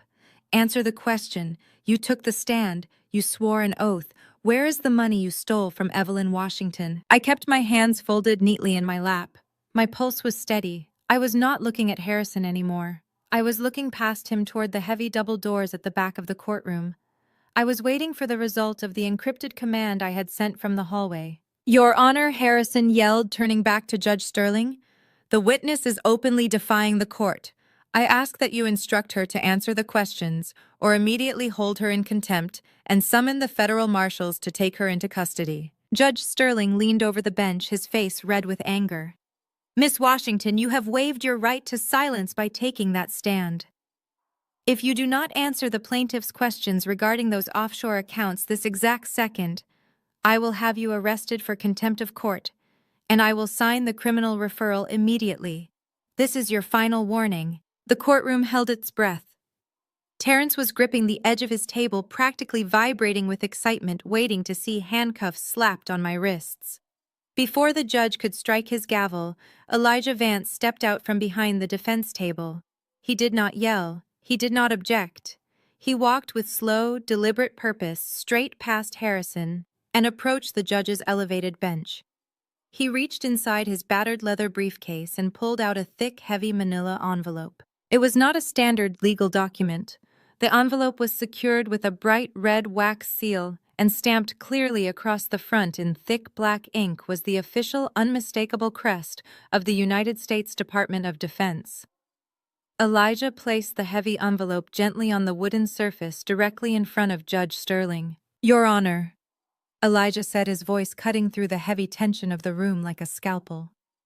My client cannot answer the plaintiff's questions regarding her employment or the nature of those international bank accounts, because doing so in an unclassified setting would be a violation of the Espionage Act. However, the Secretary of Defense has just authorized the declassification of this specific file for your eyes only. I suggest you open it before you threaten a federal intelligence officer with arrest again. Judge Sterling froze. His heavy wooden gavel halted mid-air, inches above the sounding block. The sheer audacity of Elijah's statement hung in the silent courtroom like a lit fuse. Harrison let out a loud mocking laugh from the plaintiff table, throwing his hands up in absolute disbelief. Your Honor, this is an absolute circus, Harrison scoffed, turning to look at the jury with a theatrical expression of outrage. A federal intelligence officer. This is a desperate, pathetic fabrication. They are making a mockery of this federal court. I demand that you hold Mr. Vance in contempt immediately and have the bailiffs remove him from the premises. Judge Sterling did not acknowledge Harrison. He did not blink. His steely eyes were locked onto the heavy manila envelope resting on his mahogany bench. As a strict former military man who had served 2 tours overseas, Judge Sterling recognized authentic government issuing. He saw the precise, unmistakable shade of the crimson wax seal. He saw the intricately embossed crest of the United States Department of Defense stamped into the thick paper. It was not something you could casually print off the internet or buy at a local office supply store. It bore the physical weight, the distinct texture, and the undeniable authority of the Pentagon. Mr. Harrison, Judge Sterling said, his voice dangerously low and commanding, sit down and remain entirely silent. Harrison opened his mouth to argue, but the sheer lethal intensity in the judge's eyes forced him to snap his jaw shut. He slowly lowered himself back into his leather chair, a flicker of genuine uncertainty crossing his previously arrogant face. The courtroom was so quiet you could hear the faint hum of the air conditioning vents overhead. Every single person in the gallery, the jury box, and the plaintiff table held their breath. Judge Sterling reached out with careful, deliberate hands and picked up the envelope. He inspected the wax seal for any signs of tampering. Finding none, he picked up a silver letter opener from his desk. He slid the blade under the flap, breaking the crimson wax with a sharp, audible crack that echoed through the room like a gunshot. He pulled out a thick stack of watermarked parchment papers. The top sheet bore the official letterhead of the Secretary of Defense, complete with classified authorization, routing numbers, and a direct presidential seal of approval. Judge Sterling adjusted his reading glasses. He began to read. I watched him from the witness stand, maintaining my perfectly neutral posture. I saw the exact moment his entire worldview shifted. It started with a slight furrowing of his thick gray eyebrows. Then the rigid line of his jaw went entirely slack. The natural color drained from his face at an alarming rate, leaving his skin a pale ashen gray. His eyes darted back and forth across the page, absorbing the highly classified reality of my existence. He was reading my operational history. He was reading the explicit confirmation that the bank accounts Terrence had submitted into public evidence were actually encrypted federal funding portals used for national security operations. He realized in a matter of seconds that he had just allowed a smug real estate developer to publicly expose classified Department of Defense infrastructure. He realized he had almost thrown a high-ranking federal intelligence director into a civilian prison based on a forged will and a botched extortion attempt. The sheer gravity of the security breach happening inside his courtroom hit him like a physical blow. Judge Sterling slowly lowered the papers to his desk. His hands were shaking. A man known for his ironclad composure, a man who had presided over cartel bosses and domestic terrorists without breaking a sweat, was visibly trembling. He reached up and slowly took off his reading glasses. He did not look at Harrison. He did not look at my father. He turned his head and looked directly at me. The absolute contempt and disgust he had shown me just 10 minutes ago had completely vanished. In its place was a mixture of profound shock, deep realization, and a sudden sharp respect. I gave him a single imperceptible nod confirming everything he had just read. Judge Sterling picked up his gavel and slammed it down with a deafening, explosive force that made the entire room flinch. All rise, Judge Sterling roared, his voice booming with absolute military authority. Bailiffs, lock the doors. Lock them right now. Nobody enters and nobody leaves. This courtroom is now under federal security protocol. The shift in power was instantaneous and violently chaotic. The bailiffs trained to respond to federal emergencies sprinted down the aisles. They slammed the heavy double oak doors shut, sliding the massive deadbolts into place with a heavy metallic clank. They took up tactical positions at every exit, their hands resting cautiously on their duty weapons. The reporters in the gallery began muttering frantically, pulling out their phones, only to realize the judge had likely triggered a signal jammer. The room was entirely sealed off from the outside world. At the plaintiff table, panic erupted. Terrence shot up from his chair, his face slick with sudden sweat. He looked around wildly like a trapped animal, realizing the cage door had just slammed shut. Dominique clutched the edge of the table, her perfectly manicured nails digging into the wood, her eyes wide with unadulterated terror. My father, Pastor Desmond Washington, could not comprehend the sudden loss of control. His massive ego refused to let him accept the reality unfolding in front of him. He stood up, slamming his hands flat on the table, trying to reclaim his alpha male presence. "Your Honor!" Desmond yelled, his voice echoing in the locked room. "What is the meaning of this? You cannot lock us in here. We are the victims. We demand to know what is in that envelope. My daughter is a liar and a thief." Judge Sterling stood up behind the bench, his black robes flaring out, pointing a lethal finger directly at my father. "Pastor Washington, if you utter one more syllable in my courtroom, I will have you gagged, shackled, and thrown into a federal holding cell for the next 30 days. Sit down and shut your mouth immediately." Desmond's mouth hung open. The holy, untouchable pastor of Atlanta had never been spoken to like that in his entire life. The sheer force of the judge's command stripped away his authority instantly. He collapsed back into his chair, his chest heaving, his eyes darting frantically toward Terrence. Harrison, the slick plaintiff attorney, was visibly hyperventilating. He was a smart enough lawyer to know that when a federal judge initiates a security protocol and locks the doors, someone's career is about to end and someone is going to jail. Judge Sterling picked up the classified document, his hands steadying as his military discipline overrode his initial shock. He looked out over the stunned, silent jury, and then directly at my family. "The defense has submitted verified, highly classified documentation directly from the United States Department of Defense," Judge Sterling announced, his voice echoing with cold, hard finality. "This document is signed by the Secretary of Defense and carries the absolute authority of the federal government.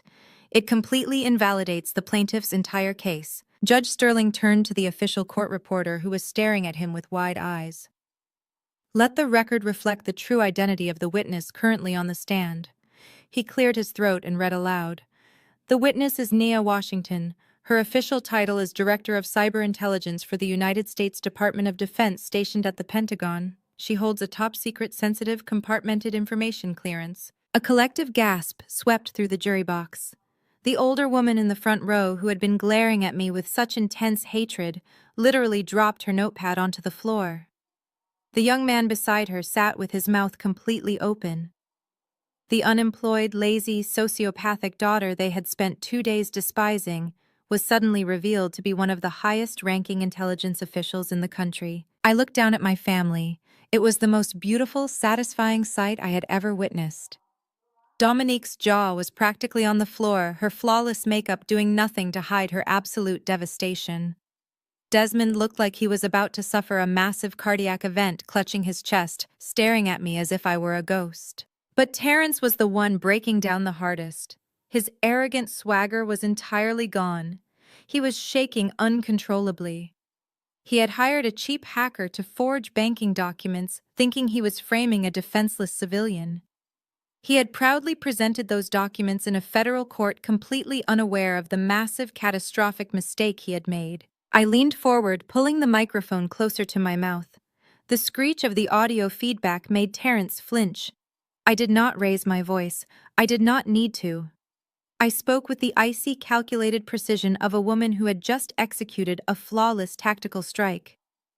"Those aren't offshore shell accounts, Terrence," I said, staring directly into his terrified, trembling eyes. "Those are encrypted government servers, and tampering with them is an act of cyber terrorism." The words hung in the locked courtroom, heavy and lethal. Cyber terrorism. Terrence physically recoiled as if he had been struck in the face. He collapsed back into his leather chair, the fight completely drained from his body. His mouth opened and closed, but no sound came out. Dominique stared at him in sheer panic, her hands trembling so violently that her gold bracelets clattered against the mahogany table. My lawyer, Elijah Vance, did not waste a single second. He walked over to the court's digital projector system, a standard piece of equipment used by attorneys to display evidence to the jury. He bypassed the standard connection ports and pulled a small black decrypted USB drive from his pocket. He plugged it directly into the secure terminal. "Your Honor," Elijah said, his voice carrying clearly across the room. Since the plaintiff has chosen to introduce my client's digital footprint into evidence, the defense would like to present our own findings. Judge Sterling, still reeling from the classified document he had just read, nodded slowly. Proceed, Mr. Vance. I kept my eyes locked on Terrence as the projector hummed to life. You see, Terrence? I began, my voice perfectly level and devoid of any sympathy.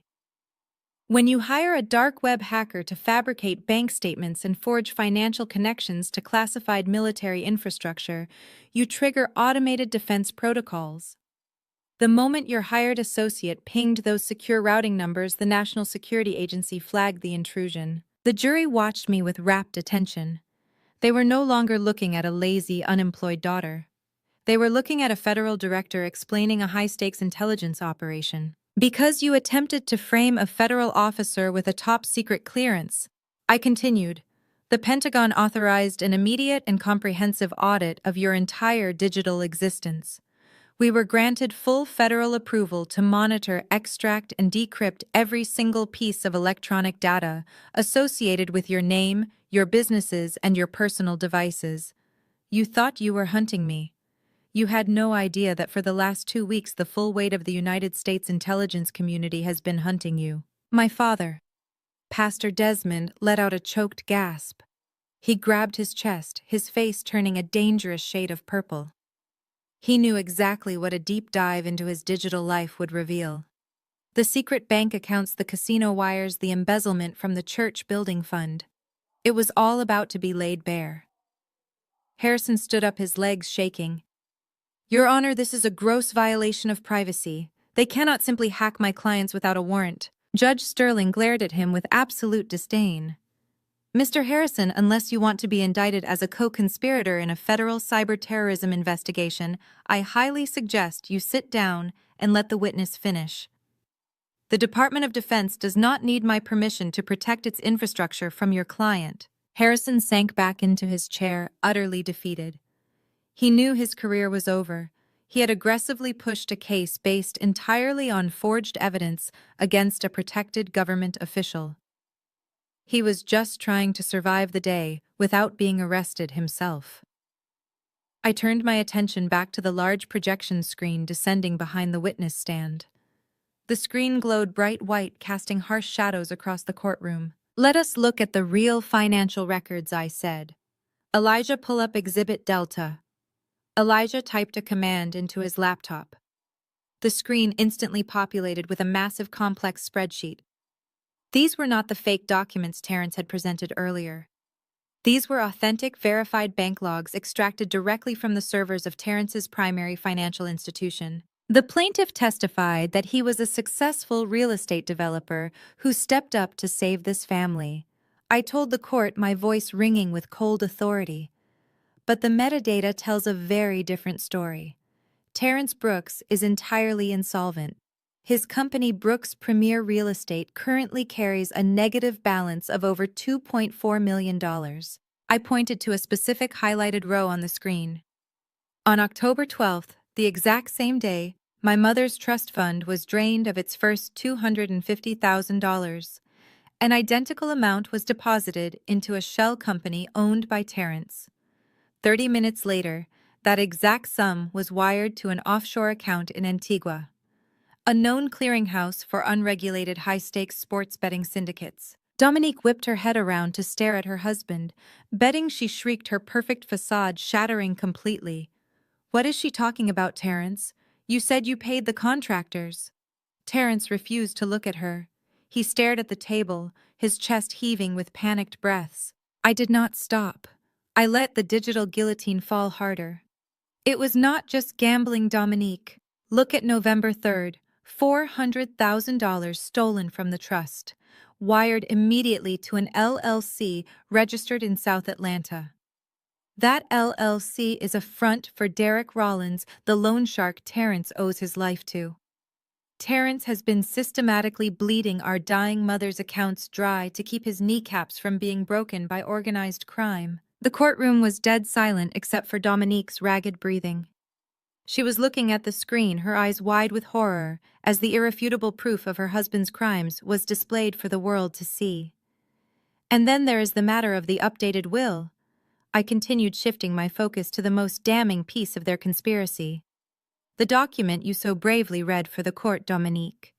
The one that conveniently disinherited me and left the entire estate to you and your husband. Elijah clicked another button. The screen shifted, displaying the forged will side by side with a digital breakdown of its metadata. You testified that you found this document in our mother's safe 3 days after the funeral, I said. You testified that she signed it on her deathbed. But digital forensics are incredibly unforgiving. This document was not drafted by a lawyer. It was created on a laptop registered to Terrence's home office IP address. I directed the jury's attention to the specific timestamp highlighted in red on the projector screen. It was created at 2:14 in the morning, exactly 4 days after my mother passed away. You cannot sign a legal document when you are already dead. My father buried his face in his hands, quietly sobbing. This time the tears were genuine. They were tears of absolute terror and shame. But how did they get the signature? I asked, rhetorically, pacing the narrative perfectly. Elijah showed them the overlay. The screen animated. It showed the signature from the forged will. Then a second image appeared on the screen. It was an old family Christmas card from 5 years ago, signed by my mother. The digital software slowly dragged the signature from the Christmas card over the signature on the will. They matched with 100% microscopic perfection. Human beings do not sign their name exactly the same way twice, I explained to the judge and the jury. There are always microscopic variations in pressure and angle. An exact pixel for pixel match is mathematically impossible without digital manipulation. Terrence used a commercial graphic design software to scan her old signature, isolate it, and print it directly onto the forged will. We recovered the original digital art file from his hard drive. It even has his user profile attached to the save history. The destruction was absolute. The evidence was not circumstantial. It was a flawless, undeniable digital confession extracted directly from their own devices. They had walked into a federal court, lied under oath, submitted fabricated financial records, and presented a forged legal document. You tried to use the justice system to steal my inheritance and send me to prison, I said, my voice dropping to a dangerous whisper. You thought I was an easy target because I remained silent. But my silence was not weakness, it was protocol. I was simply giving you enough rope to hang yourselves, Terrence snapped. The crushing weight of the evidence, the reality of the locked doors and the looming threat of federal prison finally broke his mind. He let out a primal, desperate yell. He shoved his chair back so violently it crashed to the floor. He ignored his wife, who was screaming his name. He ignored his lawyer, who was shouting for him to sit down. Terrence bolted. He sprinted down the center aisle of the courtroom, his expensive leather shoes slipping wildly on the polished hardwood floor. He was operating on pure, blind panic, desperately trying to escape the consequences of his actions. He reached the heavy double oak doors at the back of the gallery and slammed his shoulder against them with all his might. The doors did not budge. The deadbolts were locked tight. Terrence frantically grabbed the brass handles, rattling them with terrifying violence, screaming for someone to let him out. But there was no escape. The 2 federal bailiffs, massive men in tactical gear, stepped out from the shadows of the vestibule. They did not draw their weapons. They did not need to. They moved with swift, brutal efficiency. One bailiff grabbed Terrence by the collar of his tailored suit, yanking him backward with enough force to lift him off his feet. The other grabbed his arms, twisting them sharply behind his back. Terrence thrashed and kicked, screaming obscenities, but the bailiff slammed him face first against the heavy wooden doors. The sharp, unmistakable sound of steel handcuffs ratcheting closed echoed loudly across the silent courtroom. Terrence slumped against the heavy oak doors, his chest heaving, his face pressed into the polished wood, as the bailiffs secured his wrists. Dominique let out a piercing shriek, burying her face in her hands, her carefully crafted image of high society elegance completely shattered. Pastor Desmond sat frozen at the plaintiff table, his mouth opening and closing silently, looking like a man who had just watched his entire empire burn to the ground in a matter of seconds. Judge Sterling did not show a single ounce of pity. He glared at Terrence being dragged back toward the plaintiff table and shoved roughly into his chair by the federal bailiffs. Let the record reflect that the plaintiff attempted to flee a secure federal facility. Judge Sterling stated, his voice completely devoid of emotion. He turned his attention to Harrison. Mr. Harrison, do you have any further questions for the witness regarding the evidence she just presented? Harrison slowly stood up. His expensive suit looked suddenly 2 sizes too big. Sweat was pouring down his forehead, soaking into his collar. He looked at Terrence, who was refusing to make eye contact, and then at my father, who was staring blankly at the wall. Harrison realized he was standing on a sinking ship, and he desperately needed to find a single piece of floating debris to cling to. "Your Honor," Harrison stammered, wiping his brow with a trembling hand. "I am deeply disturbed by the evidence the defense has just presented. If what Miss Washington says is true, then my clients have grossly misled me." However, he paused, trying to find a logical thread in the absolute chaos. "However, there is still a massive discrepancy here." Harrison turned to look at me, his eyes wide with desperate confusion. "Miss Washington, you just proved that Terrence Brooks and your father drained $3 million from your mother's trust fund to pay off loan sharks and gambling debts.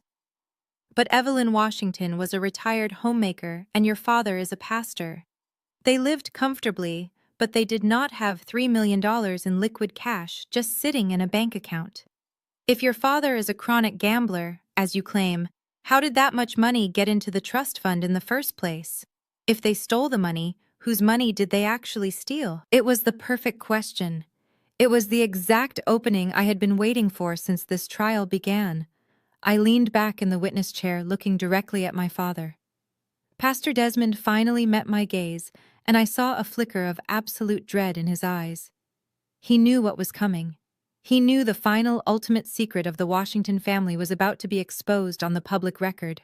Elijah Vance typed another command into his laptop. The massive projection screen behind me shifted again, displaying a line graph that tracked the historical balance of the Evelyn Washington Trust Fund over the last 5 years. "You are absolutely right, Mr. Harrison," I said, my voice projecting clearly across the captivated room. "My parents did not have $3 million. In fact, if you look at the screen, you will see exactly what my mother's trust fund looked like 3 years ago." The red line on the graph plummeted in a steep, violent drop, flatlining at absolute zero. 3 years ago, my father's gambling addiction reached its absolute peak, I explained, watching the jury gasp as the numbers appeared on the screen. He took out massive hidden mortgages on the family home in Buckhead. He liquidated my mother's retirement accounts. He secretly drained her original trust fund until there was literally nothing left. My mother was completely bankrupt, and she did not even know it. She thought she was living in a paid-off mansion, secure for the rest of her life. My father had gambled away her entire existence. Harrison gripped the edges of the podium, his knuckles turning white. "But the bank statements submitted today show $3 million was in that account just 6 months ago. Where did the capital come from?" I looked at Dominique, who was staring at me with a mixture of horror and dawning comprehension. Then I looked at the jury. "It came from me," I said simply. The courtroom fell dead silent again. The young juror in the front row leaned forward so far he almost fell out of his chair. "I am the Director of Cyber Intelligence for the Pentagon." I continued, my voice steady and completely unapologetic. "I do not just draw a 6-figure government salary. Over the past decade, I have developed and patented highly classified cybersecurity algorithms for the Department of Defense. Those patents are lucrative. When I discovered what my father had done 3 years ago, I had a choice. I could expose him, which would have humiliated my mother and sent her into a fatal stress spiral, or I could fix it quietly. I chose to protect my mother." I pointed to the screen as Elijah brought up a new set of deeply encrypted verified deposit logs. "I quietly paid off the secret mortgages on the Buckhead mansion to save it from foreclosure," I revealed, watching my father shrink into his chair. "I paid off the luxury cars my sister loves to drive. I funded the premium health insurance that paid for my mother's world-class hospice care. And over the course of 2 years, I systematically pumped $3 million of my own money back into her trust fund so she would never have to experience the terror of knowing her husband had ruined her." Dominique let out a choked, gasping breath. She looked at her designer suit, her expensive jewelry, suddenly realizing that every single piece of her lavish lifestyle had been subsidized by the sister she had spent her entire life tormenting. "You called me a parasite?" "Harrison," I said, shifting my gaze back to the sweating attorney. "My family sat in this room and told a federal judge that I was a lazy, unemployed loser who lived off their generosity. They told you I was a dark-skinned disappointment who contributed absolutely nothing. But the truth is, I was the only thing keeping them from living on the streets. I was the silent bankroll funding their illusion of black excellence. They were living off my dime." Judge Sterling took off his glasses again, rubbing the bridge of his nose as if trying to ward off a massive headache. The sheer audacity of the plaintiffs was almost too much for the seasoned judge to process. "So let me understand this, Miss Washington," the judge said, his voice laced with heavy disbelief. "The $3 million that your father and brother-in-law stole from the trust, they were actually stealing your money?" "Yes, Your Honor," I replied. "They stole my money, lost it to criminals and casinos, and then had the absolute nerve to drag me into a federal court and sue me for stealing it." Harrison collapsed back into his chair. He buried his face in his hands, completely broken. His career was over. He had aggressively prosecuted a federal intelligence officer for stealing her own money based on forged documents provided by degenerate gamblers. It was a career-ending catastrophe. But the humiliation was not enough. I needed to ensure that the criminal referral they had so eagerly requested for me would be redirected precisely where it belonged. I needed to show the court the true depth of their malicious intent. "They did not just steal my money, Your Honor," I said, my voice hardening into a sharp, unforgiving edge. "They knew exactly what they were doing, and they maliciously conspired to frame me to cover their tracks. They targeted me because they thought my security clearance would prevent me from defending myself. They thought my silence was a vulnerability they could exploit." I turned to Elijah. "Play the audio file." Elijah clicked a file on his desktop. "Earlier, I mentioned that the NSA audit extracted data from all their personal devices. I explained to the court. That includes deleted voicemails and recorded phone calls. This is a conversation that took place between my father and my sister Dominique, exactly 2 weeks after my mother's funeral." The courtroom speakers crackled to life. The audio was crystal clear, enhanced by military-grade software. Desmond's voice echoed through the room, first sounding frantic and breathless. "Dominique, Terrence just told me the money is gone. The loan shark took it all. What are we going to do? The estate lawyers are asking for the trust fund records. If they see the withdrawals, I am going to jail." Then Dominique's voice came through. It was not the breathy, delicate voice she had used on the witness stand. It was cold, calculating, and dripping with venom. "Calm down, Dad. Terrence knows a guy who can alter the bank logs. We just need a scapegoat. Someone who cannot fight back." "Who?" Desmond asked on the recording. Nia, Dominique replied instantly, her recorded voice filled with cruel satisfaction. "She is broke, she has no lawyer, and nobody likes her anyway. We will say she transferred the money offshore. We will forge a new will, cutting her out just to make her look even worse. If we push hard enough, she will be so terrified of going to prison, she will sign over her half of the house to us. We can sell the house and cover the rest of your debts. It is perfect. She owes us anyway." The recording clicked off, leaving a deafening silence in its wake. I looked down at the plaintiff table. Dominique was staring straight ahead, her face completely drained of color, her mouth hanging open in silent horror. My father was weeping openly, his head resting on the mahogany table.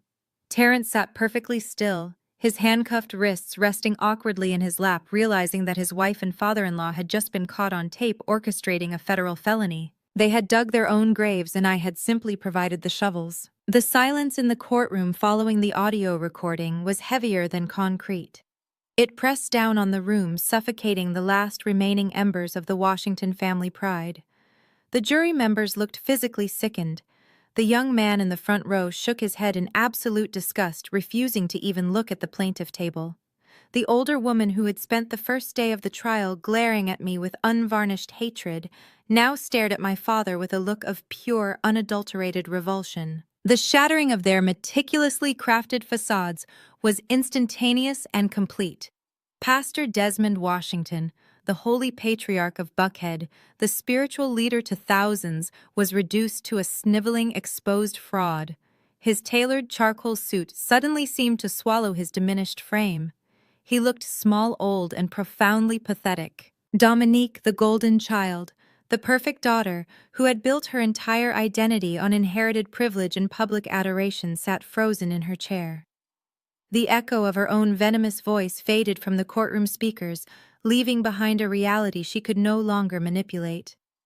Her carefully constructed world, built on a foundation of designer labels, country club memberships, and my father's endless praise, was disintegrating under the harsh, unforgiving fluorescent lights of the federal courthouse. The shock morphed rapidly into a visceral, ugly panic. The instinct for self-preservation is a powerful force, and in families built on toxic conditions, loyalty is always the first casualty. Dominique snapped. She stood up abruptly, her chair screeching violently against the polished hardwood floor. She pointed a trembling manicured finger at Terence, who was still slumped in his chair with his wrists bound in cold steel by the federal bailiffs. "This was your idea," Dominique screamed, her voice cracking with pure hysteria. She completely abandoned her refined, soft-spoken courtroom persona. "You brought that dark web hacker into our home. You told me it was a foolproof plan. You said nobody would ever look twice at Nia because of her travel history. You swore to me that we would get the house and pay off your massive, stupid debts." Terence whipped his head around. His eyes were wide-dilated with a mixture of raw terror and explosive rage. He struggled against his handcuffs, half standing before the massive bailiff behind him, forced him back down into his seat with a hard shove to the shoulder. "My idea?" Terence roared, spittle flying from his lips as he glared at his wife. "You vicious, greedy snake! You were the one who suggested cutting her out of the will entirely. I just needed enough cash to pay Derek Rollins so I would not end up dead in a ditch. You were the one who wanted the Buckhead mansion all to yourself. You wanted her completely ruined because you could not stand the fact that she never bowed down to you like everyone else did." "I did not do anything illegal!" Dominique shrieked, tears of sheer panic streaming down her face, ruining her perfect makeup. "I just read the paper you gave me. You forged the signature. You wired the money. You are the criminal Terence." Desmond tried to intervene, raising his shaking hands in a desperate, pathetic, pleading gesture. "Please, please stop shouting," he begged, his voice barely a raspy whisper. "The congregation is going to hear about this. The reporters are writing everything down. We have to maintain our dignity." Dominique turned her fury onto the man she had worshipped her entire life. "Shut up, Dad!" she shrieked, completely obliterating any remaining pretense of filial piety. "Do not talk to me about dignity. You lost the money first. If you had not gambled away every single penny of Mom's trust at the blackjack tables, none of this would have happened. You dragged us into this mess. You stole from the church building fund to feed your addiction, and then you expected us to help you cover it up. You ruined my life. You ruined my marriage." "It is your fault for trusting me," Terence yelled over her, his voice echoing loudly in the locked room. "You knew I was broke 18 months ago. You just wanted to keep playing the rich housewife at the country club. You are as guilty as I am." The jury watched in absolute horror as the wealthy elite Washington family tore each other apart like starving wolves fighting over a rotting carcass. The elegant, sophisticated illusion of black excellence they had so proudly paraded for decades was completely stripped away. Beneath the tailored suits, the expensive jewelry, and the religious titles, there was nothing but profound greed, profound cowardice, and absolute moral rot. Even their own attorney Harrison had physically pushed his heavy leather chair away from the plaintiff table. He sat at the very edge of the defense perimeter, holding his hands up slightly as if trying to ward off the toxic splash zone of their implosion. He was watching his professional career go up in flames, and he wanted no part of the crossfire. I let them scream at each other for a full 2 minutes. I watched the destruction with complete clinical detachment. I did not feel a single ounce of pity. They had brought this entirely upon themselves. When their throats were raw and their breathing became ragged, I leaned forward and adjusted the microphone on the witness stand. "Quiet," I said. It was a single word spoken without raising my voice, but it carried the absolute crushing authority of my federal position. The command cut through their hysterical infighting like a blade. They froze instantly. Dominique slowly turned her head to look at me, her chest heaving. Terence stopped thrashing against his restraints. Desmond looked up from his hands. They realized with sudden terrifying clarity that they were entirely at my mercy. I focused my gaze squarely on my father. He looked back at me, his eyes pleading for a lifeline, for some hidden reserve of daughterly affection that he had systematically destroyed years ago. Every Sunday, for the last 30 years, I began my voice steady, cold, and entirely unforgiving. You stood at a wooden pulpit and preached about the sanctity of family. You preached about honesty, charity, and the unconditional love of God. You told thousands of people how to live their lives, demanding their respect, their obedience, and their tithes. But behind closed doors, you were nothing but a parasite. Desmond flinched as if I had struck him across the face. He opened his mouth to speak, but no sound came out. You used my mother as a human shield to hide your gambling addiction. I continued, the truth ringing loudly in the silent courtroom. You used my sister's crippling vanity to maintain your social status in the community. And you used me as a silent bank account, completely willing to sacrifice my freedom and my life to cover up your sins. You do not know the first thing about family. Blood does not make you a father. It just makes you a biological reality. Family protects each other. Family does not forge federal financial documents to send their youngest child to a penitentiary. Tears began to spill from Desmond's eyes, dripping onto his expensive silk tie. 3 years ago, when I bailed you out the first time to save my mother from dying in poverty, I made you sign a strict non-disclosure agreement regarding the financial state of the estate, I told him, watching the blood drain from his face once again. I did it to protect my mother from the deep public humiliation of knowing she was married to a thief. But my mother is gone now, and that agreement had a specific morality clause. I stood up from the witness chair, smoothing the front of my blazer. I looked down at the broken man sitting at the table. As the primary executor of the True Evelyn Washington Trust, and as the sole financial contributor to this family for the last 36 months, I am officially revoking that non-disclosure agreement I announced. I have already authorized my legal team to release the full unredacted financial audit of your personal accounts directly to the board of directors at your church. Every single dime you embezzled from the building fund, every casino wire transfer, and every desperate loan you took from the church coffers is now a matter of public record. Desmond collapsed forward onto the mahogany table, burying his face in his arms, sobbing uncontrollably. The great untouchable Pastor Washington was entirely erased, leaving only a broken, pathetic criminal waiting for his inevitable ruin. Judge Sterling had seen enough. The sheer level of corruption, perjury, and malicious intent that had contaminated his courtroom pushed his renowned military discipline to its absolute breaking point. His face was a mask of furious, righteous indignation. He picked up his heavy wooden gavel and brought it down on the sounding block with a strike so violently forceful it echoed like thunder across the sealed room. "Enough!" Judge Sterling roared, pointing a shaking finger directly at the plaintiff table, absolutely furious that his courtroom had been used in a calculated attempt to frame a high-ranking federal official. The judge's voice boomed across the room, absolutely furious that his courtroom had been used in a calculated attempt to frame a high-ranking federal official. You did not just walk into a state court to squabble over a petty inheritance. Judge Sterling thundered, his eyes locked onto the 3 trembling figures at the plaintiff table. You walked into a United States federal court.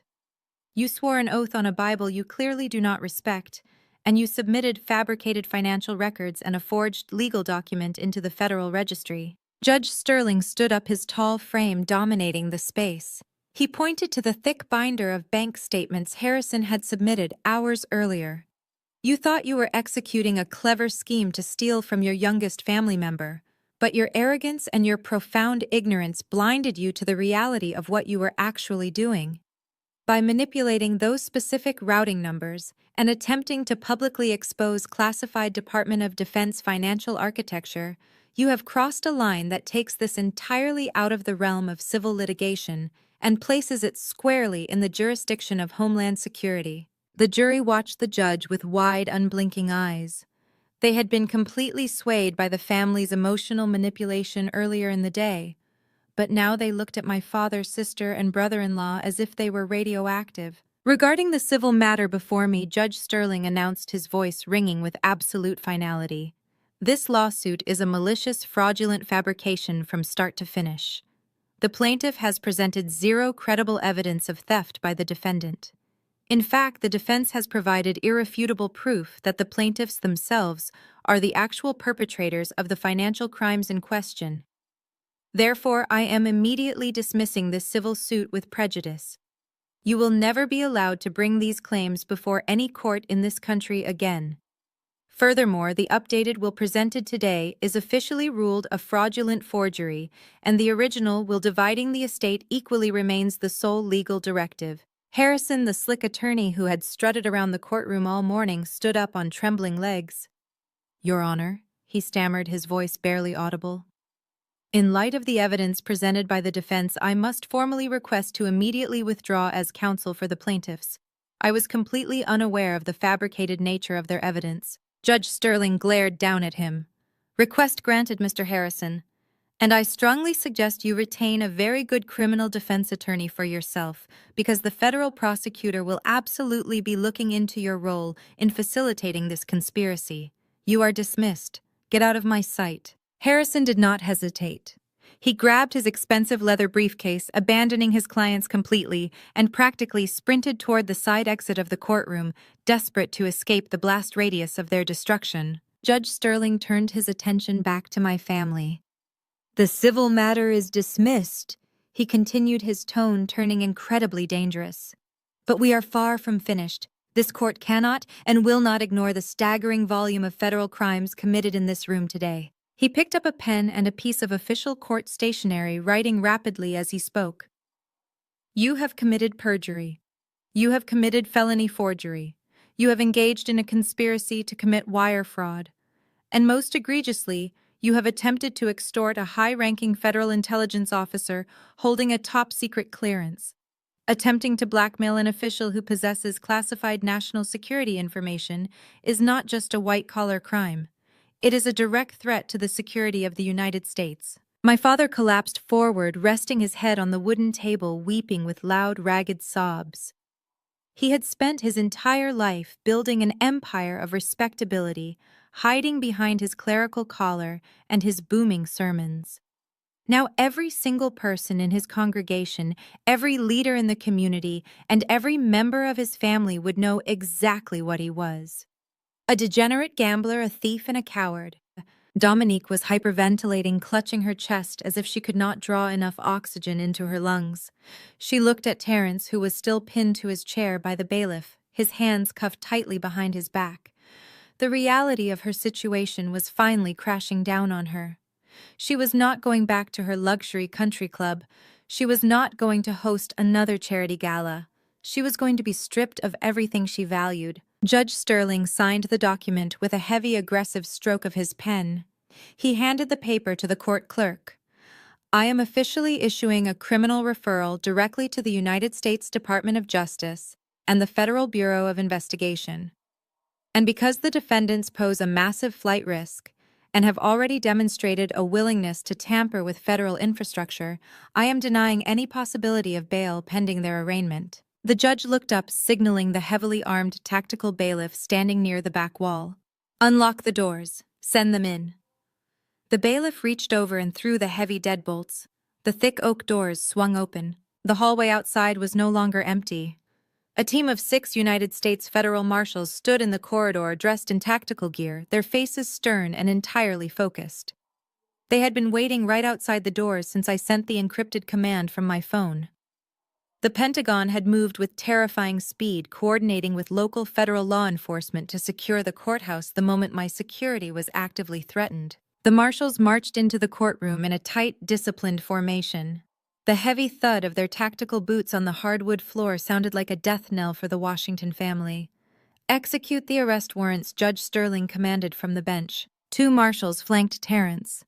Since he was already restrained by the bailiff, they simply grabbed him by the arms and hauled him violently to his feet. He did not fight back this time. His spirit was completely broken. He hung his head, his expensive suit wrinkled and ruined as they read him his Miranda rights. Two other marshals approached Dominique. She shrank back in her chair, holding her hands up in front of her face as if she could physically ward them off. "No, please," she sobbed, her voice a high-pitched, desperate whine. "You cannot do this. I am a victim. My husband lied to me. My father lied to me. I did not do anything wrong. Please look at me. I do not belong in a place like that." "Mayam, stand up and place your hands behind your back," the lead marshal ordered, his voice devoid of any sympathy. "I cannot go to jail," Dominique shrieked, kicking her legs as the marshal reached for her. "I have a reputation. You are ruining my life." The marshal did not argue. He grabbed her by the wrist, pulled her out of the chair with effortless strength, and swiftly locked the heavy steel handcuffs around her wrists. The cold metal clamped down over her expensive gold bracelets. She slumped against him, weeping uncontrollably, the ultimate golden child finally facing a consequence she could not manipulate her way out of. The final two marshals stepped up to my father. Pastor Nia Washington slowly pushed himself up from the table. He looked around the courtroom, seeing the disgusted faces of the jury, the cold stare of the judge, and the unforgiving reality of the armed officers surrounding him. He held his hands out in front of him, surrendering completely as the steel cuffs clicked securely around his wrists. As the marshals began to turn him toward the exit, Desmond stopped. He planted his feet on the floor and looked directly up at me on the witness stand. His eyes were red and swollen, filled with a desperate, agonizing terror. "Nia," he pleaded, his voice cracking with emotion. "Nia, please, you have the power to stop this. Tell them to let us go. I am so sorry. We were desperate. We made a terrible mistake. But you cannot let them take me away in chains. I am your father. I raised you. We share the same blood. Please, in the name of God, show some mercy. We are family." The entire courtroom fell dead silent, waiting for my response. The jury watched me closely, wondering if the brilliant stoic federal director would finally show a crack in her armor. They wondered if the pull of biological obligation would override the cold logic of the law. I looked down from the elevated witness stand. I looked at the man who had allowed my mother to die in financial ruin. I looked at the man who had stood by and watched his golden child humiliate me for decades. I looked at the man who had gladly signed his name to a forged document that would have sent me to a federal penitentiary for 20 years, all to cover up his own pathetic gambling addiction. I felt absolutely nothing. No anger, no sadness, no biological pull. I had mourned the loss of my family years ago. The people standing in front of me in handcuffs were just strangers who happened to share my DNA. I leaned forward, my voice perfectly calm, cutting through the heavy silence of the room like a scalpel. "You are not family," I told him, looking directly into his terrified eyes. "You are a security threat." Desmond let out a ragged, devastated gasp. He dropped his head, realizing that he had completely destroyed the one person who had ever truly tried to save him. The final bridge was burned to ash. "Take them out," Judge Sterling ordered. The federal marshals gripped their prisoners tightly and marched them down the center aisle. The heavy tactical boots and the quiet jingling of the steel handcuffs provided a grim soundtrack to their exit. Terrence stumbled forward, staring blankly at the floor. Dominique sobbed hysterically, her designer heels dragging awkwardly against the hardwood. Pastor Desmond walked with his shoulders completely slumped, a disgraced and ruined man. The heavy oak double doors were pulled open by the bailiffs. The marshals marched my family out into the bright, unforgiving light of the hallway, and the heavy doors slammed shut behind them with a resounding, echoing boom. 6 months have passed since that echoing boom sealed the fate of the Washington family. The justice system is often criticized for moving slowly, but when you attempt to extort a high-ranking federal intelligence officer and expose classified military infrastructure, the United States government moves with terrifying speed. The fallout from that day in court was absolute, swift, and completely merciless. Terrence Brooks, the slick real estate developer who swore I would rot in a cell, is currently wearing a standard-issue khaki jumpsuit. He accepted a desperate plea deal to avoid being charged with domestic cyber terrorism, which would have carried a life sentence. Instead, he is serving a mandatory 15 years in a maximum security federal penitentiary in Leavenworth. There are no silk ties, luxury vehicles, or country club dinners where he is now. His days are spent mopping cafeteria floors and constantly looking over his shoulder in the exercise yard, stripped of all the arrogance that once defined his entire existence. The destruction of my father, Pastor Desmond Washington, was a public spectacle that shook the entire Atlanta community. The moment I released the unredacted financial audit to his church board of directors, his holy empire collapsed overnight. The local news stations ran the story for weeks as their lead segment. They detailed every stolen dollar, every secret casino trip, and every desperate lie he told from the pulpit while embezzling from the building fund. The congregation he had manipulated for 30 years turned their backs on him entirely. He was formally stripped of his pastoral credentials, evicted from the sprawling church parsonage, and publicly disgraced. He is currently living in a cheap rundown motel on the outskirts of the city, wearing a bulky electronic ankle monitor as he awaits his own federal trial for wire fraud and elder abuse. He faces a decade behind bars, and not a single member of his former flock has come to visit him or offer a dime for his bail. And then there is my sister Dominique. Without the stolen trust fund money, Terrence's massive $2 million debt to the underground loan shark fell squarely onto her shoulders. The federal government seized all of his frozen bank accounts and assets, leaving her with absolutely nothing but the immediate threat of a violent criminal syndicate. She was forced to declare complete bankruptcy. The bank foreclosed on her sprawling suburban mansion. Her luxury vehicles were repossessed in the middle of the night. Her elite socialite friends immediately blocked her phone number, treating her like a contagious disease to protect their own reputations. Today, the woman who once scoffed at anyone making less than 6 figures is working double shifts at a 24-hour diner just to make the minimum weekly payments to keep the enforcers away from her door. She spends her 12-hour shifts wiping down greasy tables and counting spare change, completely trapped in a miserable reality of her own making. The golden child finally got exactly what she earned. I stand alone in front of the polished marble headstone in a quiet cemetery overlooking the Atlanta skyline. The air is crisp and the afternoon sun casts long, peaceful shadows across the manicured grass. I place a fresh bouquet of white lilies down my mother's favorite flowers.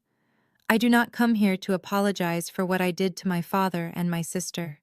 I come here to talk to the only person in that house who ever truly loved me, and to reflect on the deeply painful reality that sometimes the absolute most toxic and dangerous people in your entire life are the ones who share your exact DNA. Growing up, our culture demanded that we protect family at all costs.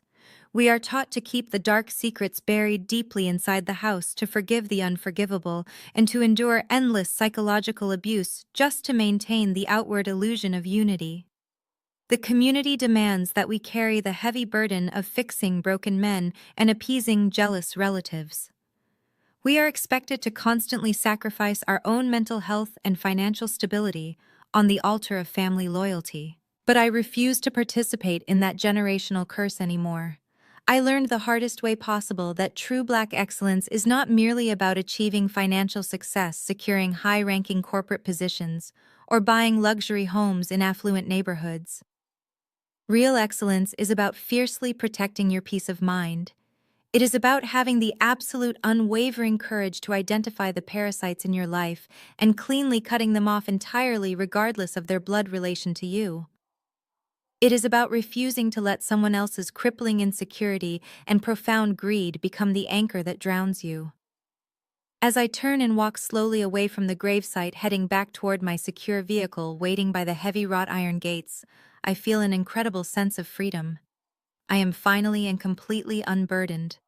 The heavy chains of their toxic expectations have now been shattered forever, and my bright future belongs entirely to me. Have you ever had to use the absolute truth to destroy a lie your family told about you? Tell me your story in the comments. Do not forget to like and subscribe. Remember, your silence isn't weakness. Sometimes it is just you letting them dig their own graves. I want to thank everyone who has listened to my story today. It is never easy to rip the bandages off old wounds, and expose the dark realities of the people who were supposed to protect us. But the truth is, the only thing that can actually set you free. If my journey resonated with you, if it gave you the courage to stand up to the toxic relatives in your life, please share this video with someone who desperately needs to hear it right now. You are so much stronger than the false narrative they tried to write for you today.